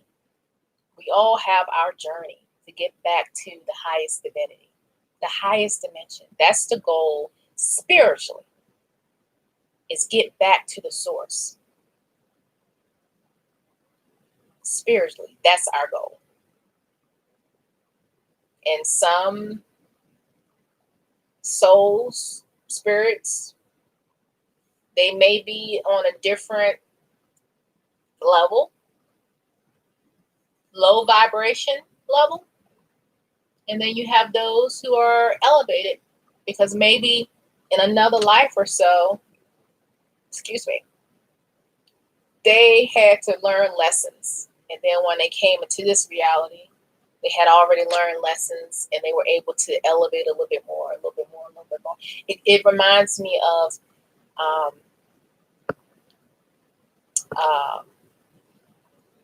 ascended masters. And many people believe that Yeshua is an ascended master. He mastered his path back to source. When Yeshua was on earth, according to the Bible, right? He studied. And this is where I am right now, okay, when it comes to Yeshua. I believe he was a master magician.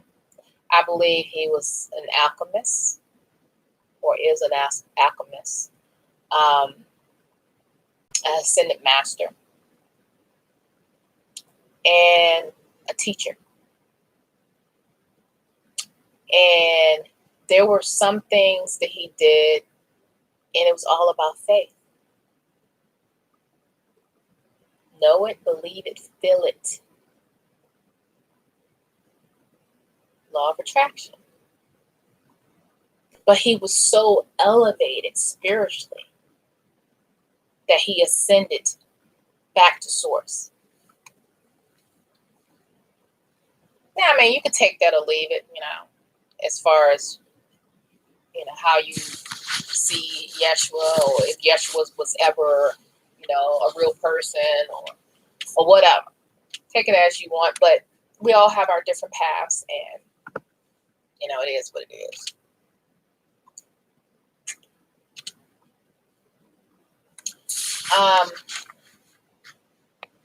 So yeah, that's how I am keeping my sanity throughout these times. I'm keeping my sanity by remembering what I've learned through scripture, and not just staying there, obviously, but also being open to put the pieces together from other perspectives and how to make sense out of it. You know what I mean?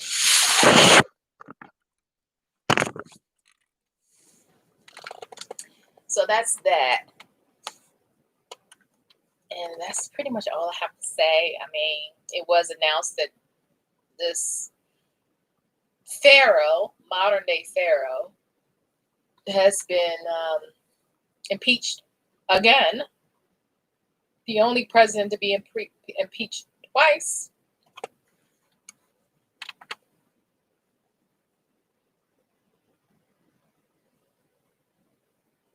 It's the system has to fail in order to rebuild, to make it better. Because obviously it has not been working for many of my melanated people and poor white people for a long, long, long time.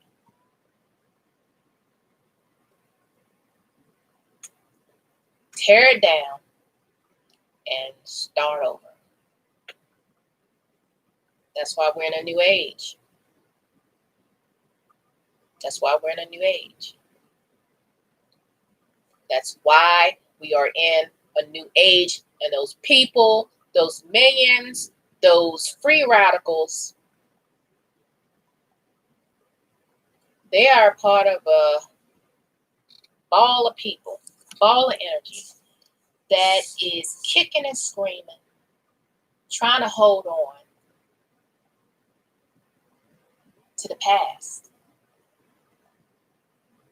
the ugly past. Ugly. Yes, I said ugly. Ugly. Ugly past.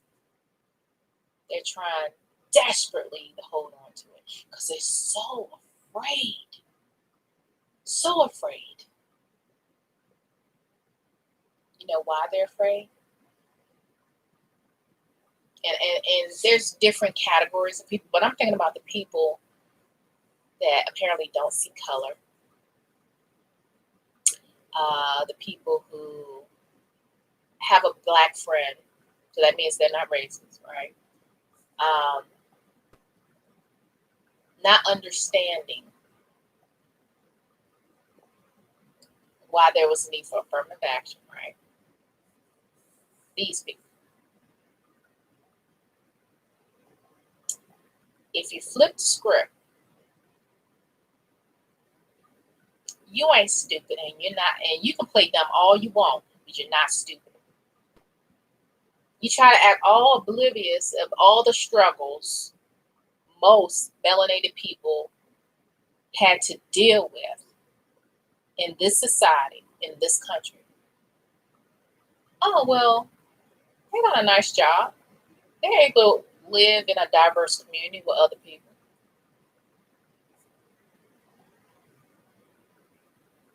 They get to go to different public establishments without, sitting in the back. So I don't understand why people still talking about something that happened before they were born. They're not slaves. And I'm not a slave master. So I don't understand why people keep regurgitating the victim mentality. I tell you why. Nice person.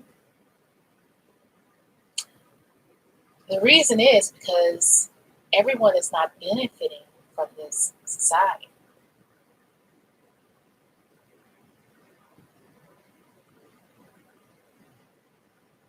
Those who have had this stronghold in power positions, generation after generation after generation after generation after generation after generation after generation after generation. I can go on and on and on and on and on. Place you, nice person, in a position of power. Now, non-white folks get in power positions, and all of a sudden, people are having meltdowns because they're trying to hold on to that age prior to this age of Aquarius. They trying to grab hold to that thing. They're trying to grab hold tight to that thing.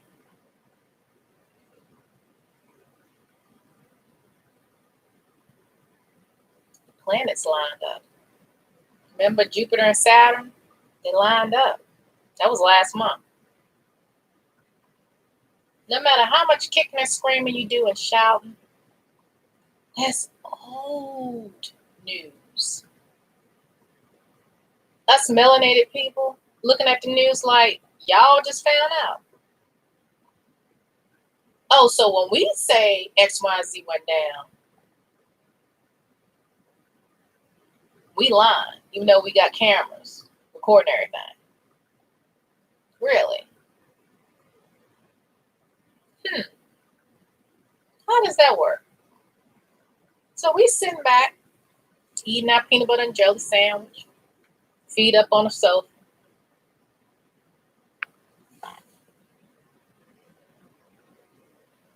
Lean back like this. Some of us doing like this. Did they just do that?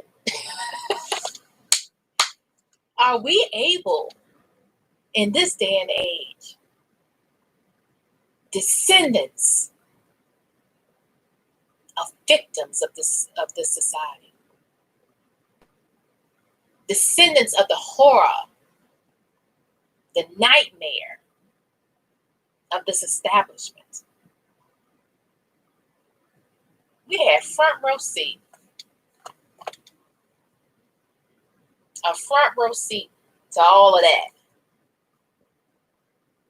And we sit back like,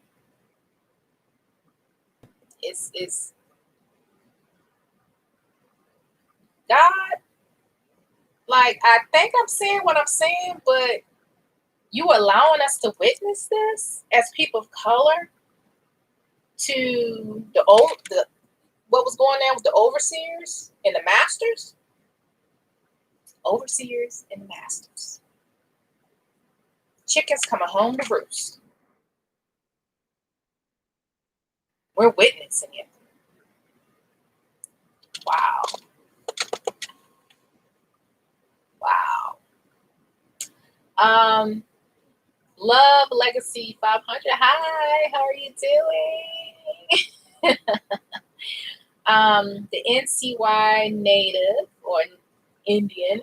Halito, glad to see you back. Hi, I'm assuming you are Choctaw. Halito. Sweet says, hey, love. Okay, so Sweet said, hi, love Legacy. So anyway. Yeah, so what else you guys want to talk about? It's been almost 2 hours, and I'm definitely going to cut this off at 11 o'clock. So I'm giving you guys a little wiggle room if you want to talk about something else.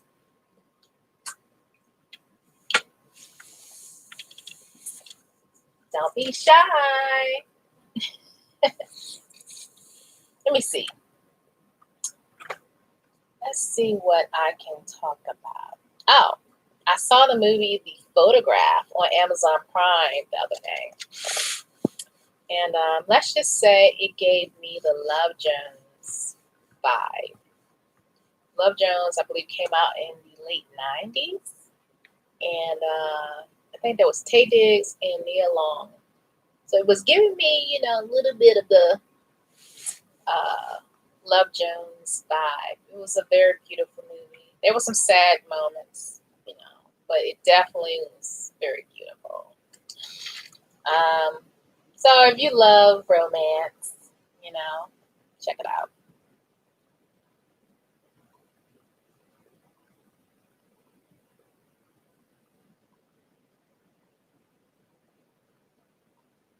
There's this one song that came out. It's not on iTunes or whatever, but I sometimes watch Black Magic. That's a K at the end, YouTube channel. And these are some woke, melanated people on this channel. I don't agree with everything, but for the most part, I get it. So anyway, there's this one song that's called Beautiful. And I'm going to play a little bit of that. And let me know if you can hear this song.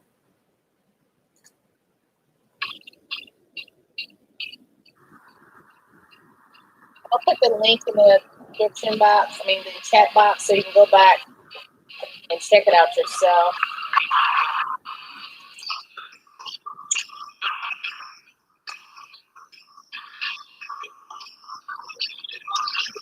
The name of the album is Manifest Destiny.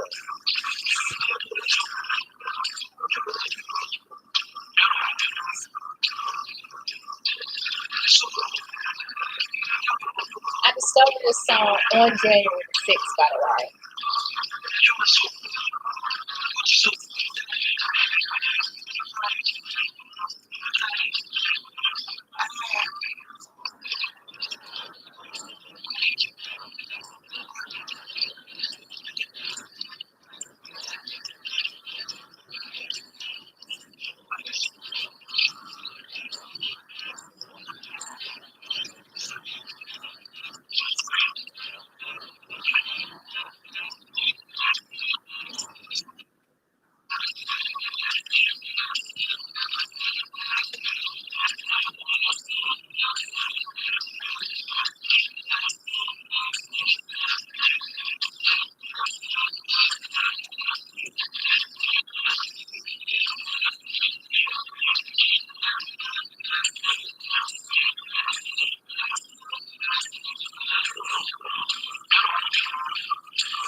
There's one other artist on that song, but again, I'm not gonna play the whole thing.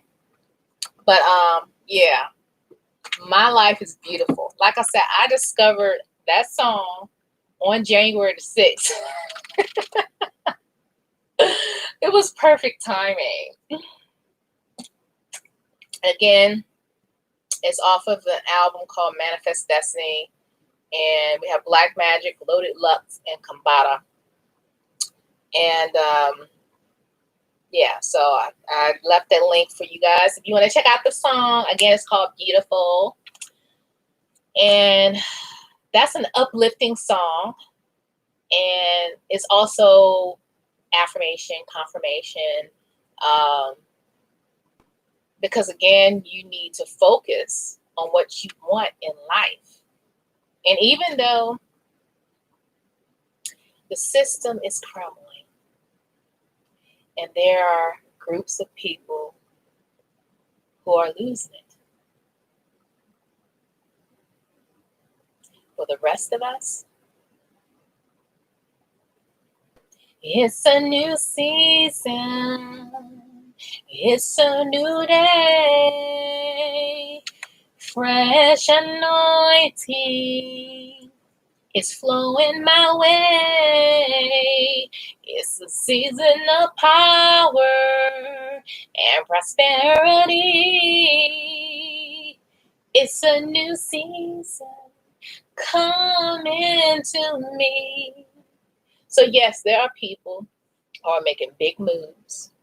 There are people who are becoming business owners, buying land. Like right now, stop wasting your money on brand names that don't care nothing about you. Many of us, and I was somewhat kind of like that, like I felt like I had arrived when I got my Mercedes. Such a waste of money. Just buying a car in general, especially if it's a new car, is just a horrible investment, but whatever. Take your extra change and invest it. Okay? Now you have options where if it's a stock that's very expensive, like Amazon or Tesla or Bitcoin, right? Cryptocurrency. Now you have platforms like Robinhood where you can buy partial stocks. So you still get your toe in the water without putting all your savings in it. Just get started. Get started. Get started. Get out of the poverty mindset. Get out of it. Even in wherever you are right now, it just feels like there's just no hope or whatever. You got to change this right up here. You don't have to tell it. You don't have to say anything to anybody else, because if you are surrounded by people that think just like you do, you're wasting your energy, right? You have to show by example versus while you're in it and you're talking positive and affirmations. And keep that to yourself. Keep it to yourself, because you're not doing yourself or anybody else any favors, because what you're going to do is attract more naysayers. Keep it to yourself. And in your mind, as some people say, fake it until you make it. In your mind, you are where you want to be. And you paint that in your head. I know as a kid, I remember I believed in 4-leaf clovers, that they were luck, right? You find a 4-leaf clover, make a wish. So I think I was like 9 years old, maybe 10, probably 9. And I remember I wanted to play the clarinet so bad and I didn't know what I was doing was actually making a vision board or something, because I would like cut out pictures of what I wanted.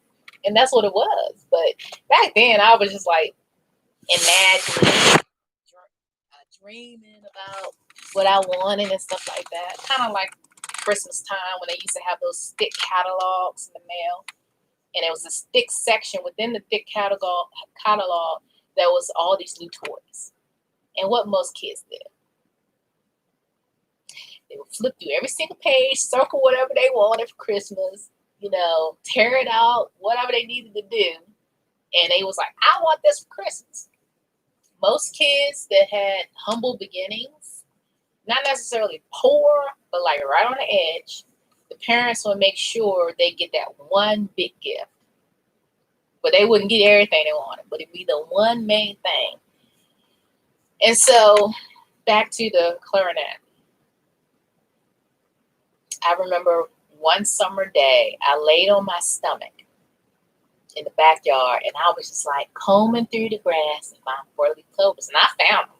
I collected them, and I glued them to my little book, and I had a picture of a clarinet, and I remember writing, "This is my clarinet.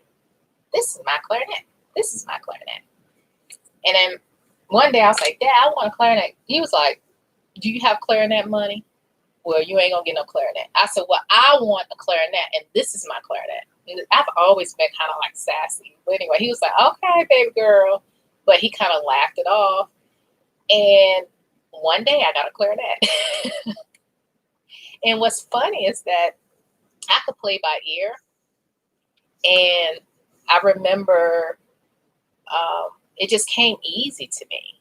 It wasn't like I had a clarinet and got tired of it and wasn't that good at it. I really was a really first chair, AAA or whatever clarinet player in school. And I never really looked at that as a talent, if that makes sense. I kind of always thought if you work hard at something, it means more. If it comes naturally, then, that's just luck. But actually, it's a gift. But I didn't see it that way. But I was really good at it. Sweet says, "I'm funny. Hey, how is your family since Thanksgiving Day?" Oh, yes, the last video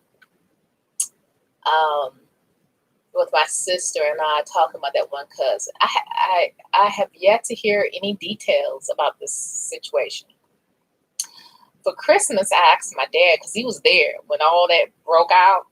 I said, "Dad, what happened during Thanksgiving?" He said, "Oh, just ghetto people." I said, "What do you mean just ghetto people?" He said, "You know ghetto people like to fight, whatever." I said, "That's all you know?" "Yeah, that's about it." So I don't know. I don't know. But I did get to see my mom and her husband. And one thing about her, you have to catch her at the right time, because if you catch her when she has an off day, wasting your time trying to be uplifting and positive, and here she coming in with attitude. But she, because I hadn't seen her in about a year, in person, so she was glad to see me and tell me about all the stuff she done researched and all of that. Because I guess I get all my research from her, because I love to research. When I set my mind to it, I want to find out as much information as possible. She is the same way. That's one thing I got from her that I appreciate, is she can get borderline obsessed with whatever she's researching. It could be anything. It could be bead work or something. She'll be obsessed about bead work for about 6 months. You know what I mean? But anyway, that meet up with her husband was good. Being that I am a responsible daughter, she had no problem letting me in the house. Anybody else, they can't come in the house. That's just how she is. Like, you are not coming in the house because I know you're irresponsible and you're not bringing whatever it is that's floating out in the air that they talk about on TV. You're not bringing it in this house. So when I got there, I made sure she saw me through the glass door putting on new, fresh gloves. So when I came in the house, I had on new gloves, opened up the door. I did not go in any room. I just sat on a sofa across the room from her and her husband. And we all wore masks the entire time. And I think I was there maybe 4 or 5 hours. She wanted me to stay overnight. I said, nope, I'm not staying in nobody's house. I'm going to just, because I can control the hotel room environment more so than I can control somebody's house and the bathroom and the kitchen and all of that. Because people are not always going to be, what's the word?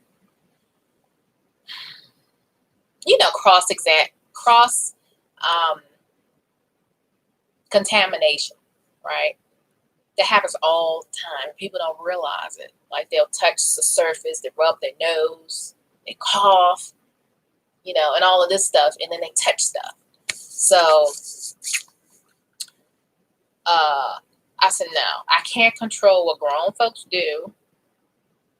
So I'm going to keep my butt at the hotel and call it a day. So that's what I did. I spent 2 days in the hotel. I saw, like I said, my sister Poochie, and I saw my younger sister, my nephews, my niece.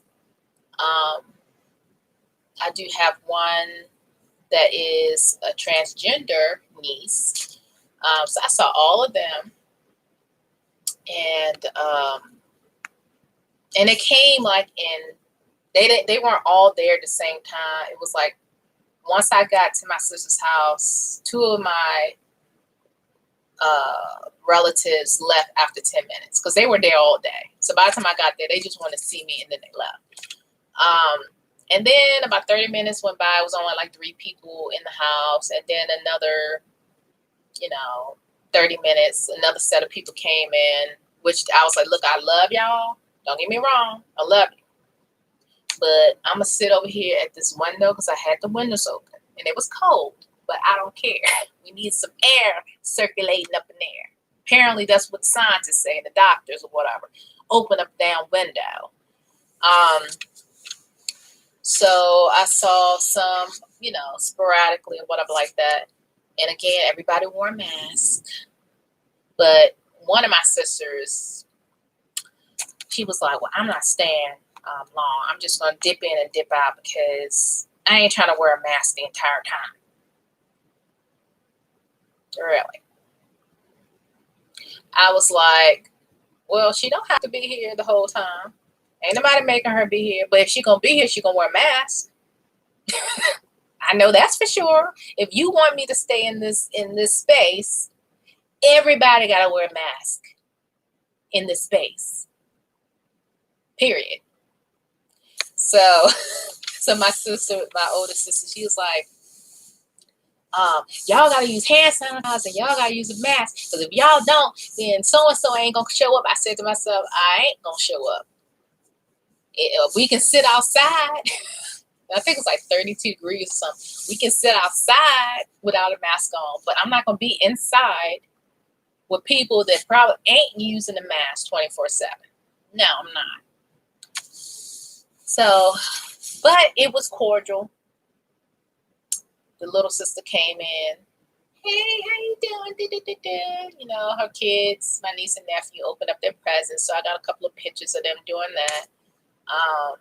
Because they do Christmas. I just show up. But I try to be as clear as possible that this is the reason why I don't celebrate Christmas. It puts people into debt for no reason. They line about a man that's going to drop off presents. Once upon a time, there used to be a St. Nicholas, and he did that, but they wanted to keep his spirit alive, so that's why they continue this whole Santa Claus thing. But that's for wealthy people, not broke people. Rapid refund, if you remember those days, right? Because it would take several months to get your tax money back. But if you desperately needed your taxes because you ain't paying no bills in December, right? You got late fees and everything, your life's about to get cut off, you do rapid refund. I am so over that. I'm so over it. So long story short, sweet, The holiday went well. I got back. I quarantined for 2 weeks. I wore a mask for about a week in the house, but then after that, I'm not wearing a mask the second week. I just kept my distance from Mr. But yeah, definitely quarantined for 2 weeks. So yeah, that's pretty much it. And then my dad was like, well, when are we going to see you again? I was like, I don't know. Maybe like in another 3 or 4 months. But at the end of the day, it's still going to be the same setup because they probably ain't going to get all the kinks cleared up with this whole vaccine thing. And I ain't going to just take off my mask and gloves or whatever because we family. No, we're not doing that. And so it's just so much effort when you're dealing with people that don't either take it seriously as far as the mask thing, or you have the cross-contamination thing, and then they don't realize they're doing that. Now, I admit I'm a germaphobe. I've been like that for a long time. I use the tail end of my shirts to open up doorknobs. I use my elbow to, press buttons to get on elevators. I don't touch the escalator, handle thing. When people touch it to get down, I don't touch the staircase arm thing. Even in the kitchen, I don't touch the knobs to open up the cabinet doors. I take my nails, because I have long enough nails, and I open up the cabinet up this way on the side of the door. When I open up the fridge, I don't use just the regular in the middle handles to open up the fridge. I use the bottom handles, like the bottom part of the fridge. You know how the refrigerator is to have the freezer at the bottom? And up top, you have those double doors. Yeah, I don't just open it like that. I put my fingers down at the bottom and open it like that. When I turn on the water, I use my elbow. Turn on the water, turn it off like that. And some people assume or think like that's a little bit too extra. I looked at enough Dr. Oz to know how to not catch something as often as the next person.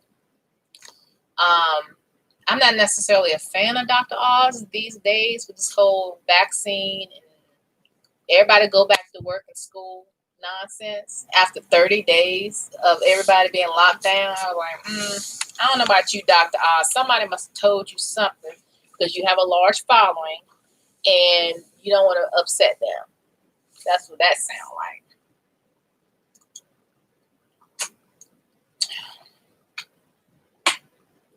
Am I going to take that vaccination? I have mixed feelings about that vaccination. I need all the kinks to be ironed out. I need to know more about the effects of it. So far, there have been some allergic reactions from it, from different people. So I guess it affects different people differently. You know what I mean? Like, if somebody has an allergic reaction, they won't know until they actually take it. Like, there's no list of side effects like the commercials you see on TV. Like, oh, take this. You're going to feel so wonderful. Life is going to be perfect. And you're going to be beautiful and healthy. But these are the side effects. And it's like a million side effects. But you're going to be beautiful and lovely and comfortable. But you have all these side effects. So at least if you get a bottle of Tylenol, on the bottle it tells you possible side effects. But it's up to you if you take the Tylenol. But we want you to know this could happen to you. I don't trust vaccinations anyway. Obviously, as a child, there was mandatory vaccinations in order to go to school, right? And most parents went ahead and did it because they had to go to work and you need to go to school, right? But then we're learning years later that vaccinations have caused an increase in autism in children. I've heard, I don't know how true it is, but a lot of the vaccinations have put in like a ticking bomb kind of terminal illness thing, meaning like eventually you're going to get diabetes or eventually you're going to get this terminal illness because it's going to creep up on you, right? I just don't trust vaccinations. Obviously, I got my shots when I went to college. What's the name of the shots that I had to get? A TB shot, something like that.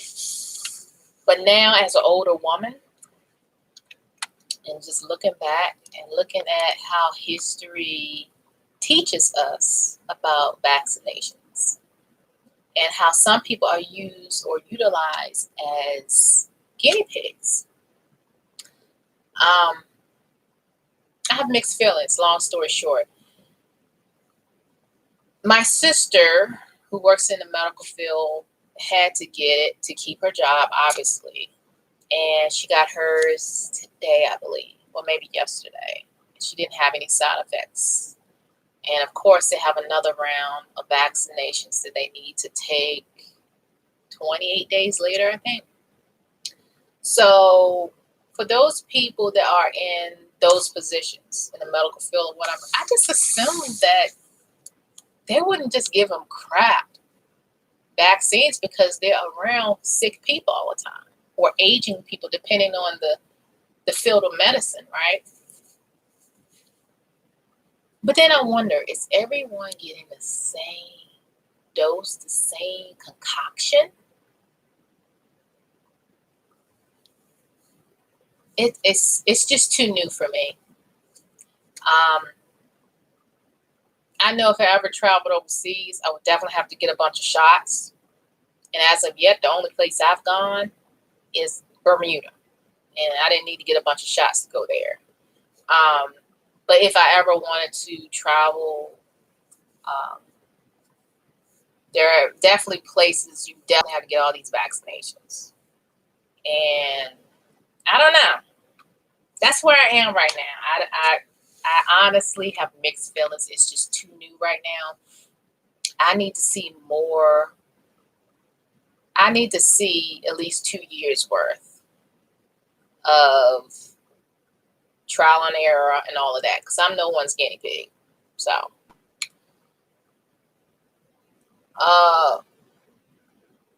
what else? Is that all? Anything else? Because it is officially 11:04 and I said I was going to be done at 11 o'clock. Anything else, guys?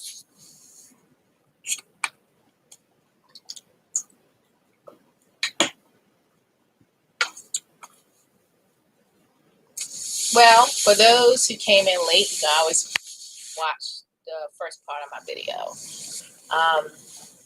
about the new job and new season, new beginning, new day. You know, just if you just get this one thing out of this video is plant your seeds and wait for the harvest.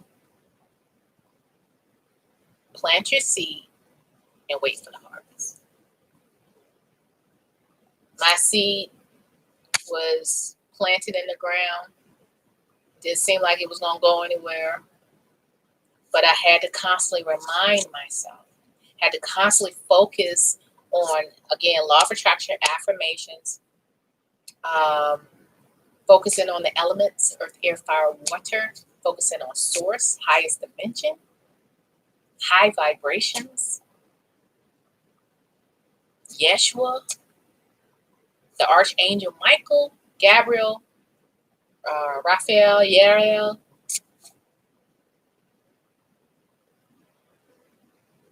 my ancestors who love me the most, Risa, and Uncle Herbert. They come to mind all the time. My Uncle Herbert was my godfather, just so you know. Just a little bit about my uncle. He married into the family, and when I was born, I was the only child that was born that was brown skinned. All the other kids were light skinned. So he automatically claimed me as his child. Like I was his baby. And I remember every time I would walk in the door, whenever I would see him, he was, oh, that's my pretty baby. My pretty baby. Beautiful. But remember, I was darker than my other relatives. And you have a lot of colorism in families. That is real. I can speak from experience. And my Uncle Herbert was very dark skinned. My aunt who married him is very light skinned. Okay? He would always say, pretty, pretty, pretty, pretty, pretty. I never felt like I was beautiful. But he instilled in me that I was pretty. So when he would say it, I would believe it. Like, yeah, my uncle wouldn't lie to me. Yeah, they may not see that I'm pretty, but my uncle says I'm pretty, so I'm pretty. My Uncle Herbert was, when I say dark skin, I'm thinking of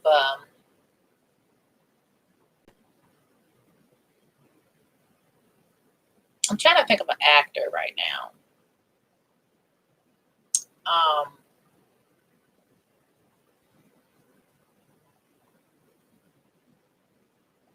Remember the movie Amistad? I forgot the actor's name, the main guy.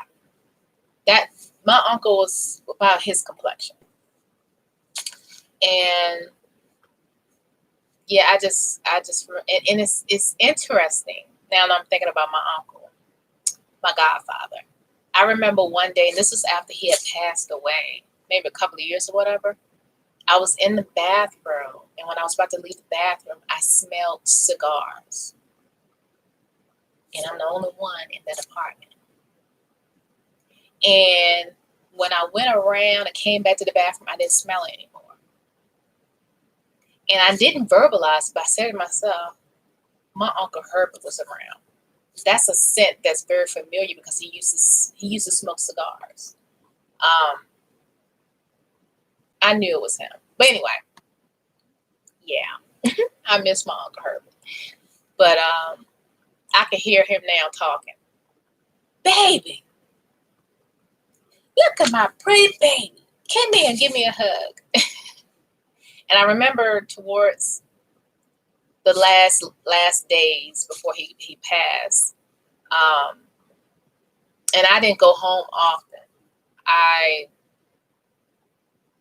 might have went home like 2 or 3 times a year. You know what I mean? And when I went there, he was in the other room sleeping, and I didn't want to bother him. You know, I didn't want to wake him up. Anyway, the next time I showed up, I think it was like 2 or 3 months later. He was like, baby, the next time you come here, you wake me up. I don't care if I'm sleeping. You ain't bothering me. You come in there and wake me up. I was like, okay. Because he wanted to see me, because he probably knew, you know, time is ticking or whatever like that. And as a young person, the time go by so fast, you forget how long you've last seen your aunt or uncle or grandma or cousin or whatever like that. Especially if they're not on social media, right? Social media has its benefits, but also you lose track of time and you lose track of in-person interaction. So anyway, yeah, when he said that, I said, all right, I'll wake you, you know, next time. So next time I was there, he was up and he was in their TV room, and his mind was sharp as a pen, you know, sharp. And he would always remind me how I was when I was a little girl and all of that. And that was the last time I saw him. So I was able to see him before he crossed over. But he has visited me in my dreams a couple of times. And like I said, there was a familiar smell with the cigar. And he was Baltimore born and raised too. So he was from Baltimore. Into jazz, you know, and Baltimore has an incredible jazz scene anyway. When you think of jazz, sometimes you think of New Orleans because that's the birthplace. But Baltimore had a huge jazz platform. Let's see. Native Mr. says hello and good night. Good to see you again. Happy New Year 2021. Happy New Year. Yes, 2021 is not playing. Buckle up. Stay hydrated. Keep your vibes up. People that ain't vibing up high, you're going to have to either disconnect and or limit your exposure to all of that. Turn the TV off. Get rid of your cell phone all the time. Playing with it. There's days where I just put my cell phone down and, you know, take a walk or whatever like that. Like I have this thing now that I just leave my cell phone. Now, Mr. may have his cell phone, you know, for emergencies, but it's rare that I take my cell phone and go for a walk because I'm trying to get away from the urge, right, to pick up the phone and stroll through the notifications and all of that. So I've really making the effort to limit what I'm reading and what I'm hearing. And I choose, like on YouTube and Netflix or whatever, you can choose what you want to absorb, be it music, movies, you know, things of that nature. There's this one couple. They're the cutest couple. The name of the YouTube channel is called Roll with Cole and Charisma. Cole is paralyzed, and he had an accident when he was in high school and he was 15 years old. He met Charisma at one of his therapy treatments, and they're both from the Richmond, Virginia area, and they're both actually from different walks of life, meaning he's a white guy, she's a black girl or woman. And so you have the interable, that's what they call it, when you have one person who is more mobile or very mobile, and then the other person who has challenges, like he has the wheelchair, he's paralyzed, whatever like that. They are the cutest, most upbeat and positive couple. And even though they're much younger than me, right? They're like mid-20s. But you can learn so much from people who come a generation after you, right? You can learn from younger people too. But they are so uplifting and so positive. And I find myself going to those YouTube channels that's uplifting, because you can always turn on the news and hear about, you know, what we are aware of, but you can also choose to turn it off and turn on something that's going to raise your frequency, right? Be it music, art. Like I love Bob Ross, right? I've mentioned that before. He has some of the most soothing and calming videos. And I notice there are more and more people that see the influence that Bob Ross still has, because people still watch him. Like on YouTube, he gets a lot of hits and likes and all that. And so there are plenty of people out there that are trying to do the same thing, but they're trying, and that's the problem. And I don't like it. It's like they're trying to make the brush hit the canvas a certain way to get that brain tease thing going on. He didn't do that on purpose. He just did it. It just happened to be soothing. and how he would talk about making the trees and the mountains. And then you have to have a reflection in the water. He wasn't trying to put you to sleep, but he did. He did. And so I'll listen to him because he said, oh, there's no mistakes. You can always fix it. This is your world. You paint your world. And that's what I get from Bob Ross and other people too. Like, you can choose the focus on what's going to uplift you. And even if you're in an environment that is damn near impossible to think that way, you better fake it. You better daydream, as some people will call it. Daydream your way out of poverty. Daydream your way out of devastation. Daydream your way out of hate. Daydream. Just dream and feel where you want to be. Dream and feel where you want to be. So if the first thing you can do is just daydream, you just daydream. If you think on that thing enough and just daydream and be in that space, watch what happens. You watch. You got to believe it. And one thing about Yeshua, the gems that he left for us. I remember when there was a crippled man in his mat, and he was laying on his mat. And in so many words, Yeshua said, do you want to walk? Do you want to get up? And the guy said, yeah. And Yeshua said, well, pick up your mat and walk. And I think that man had to be like, well, if he can believe I can walk, then maybe I can walk. Let me get up and try. That man got up, rolled up his mat, and ran away. So anyway, that's all I have tonight.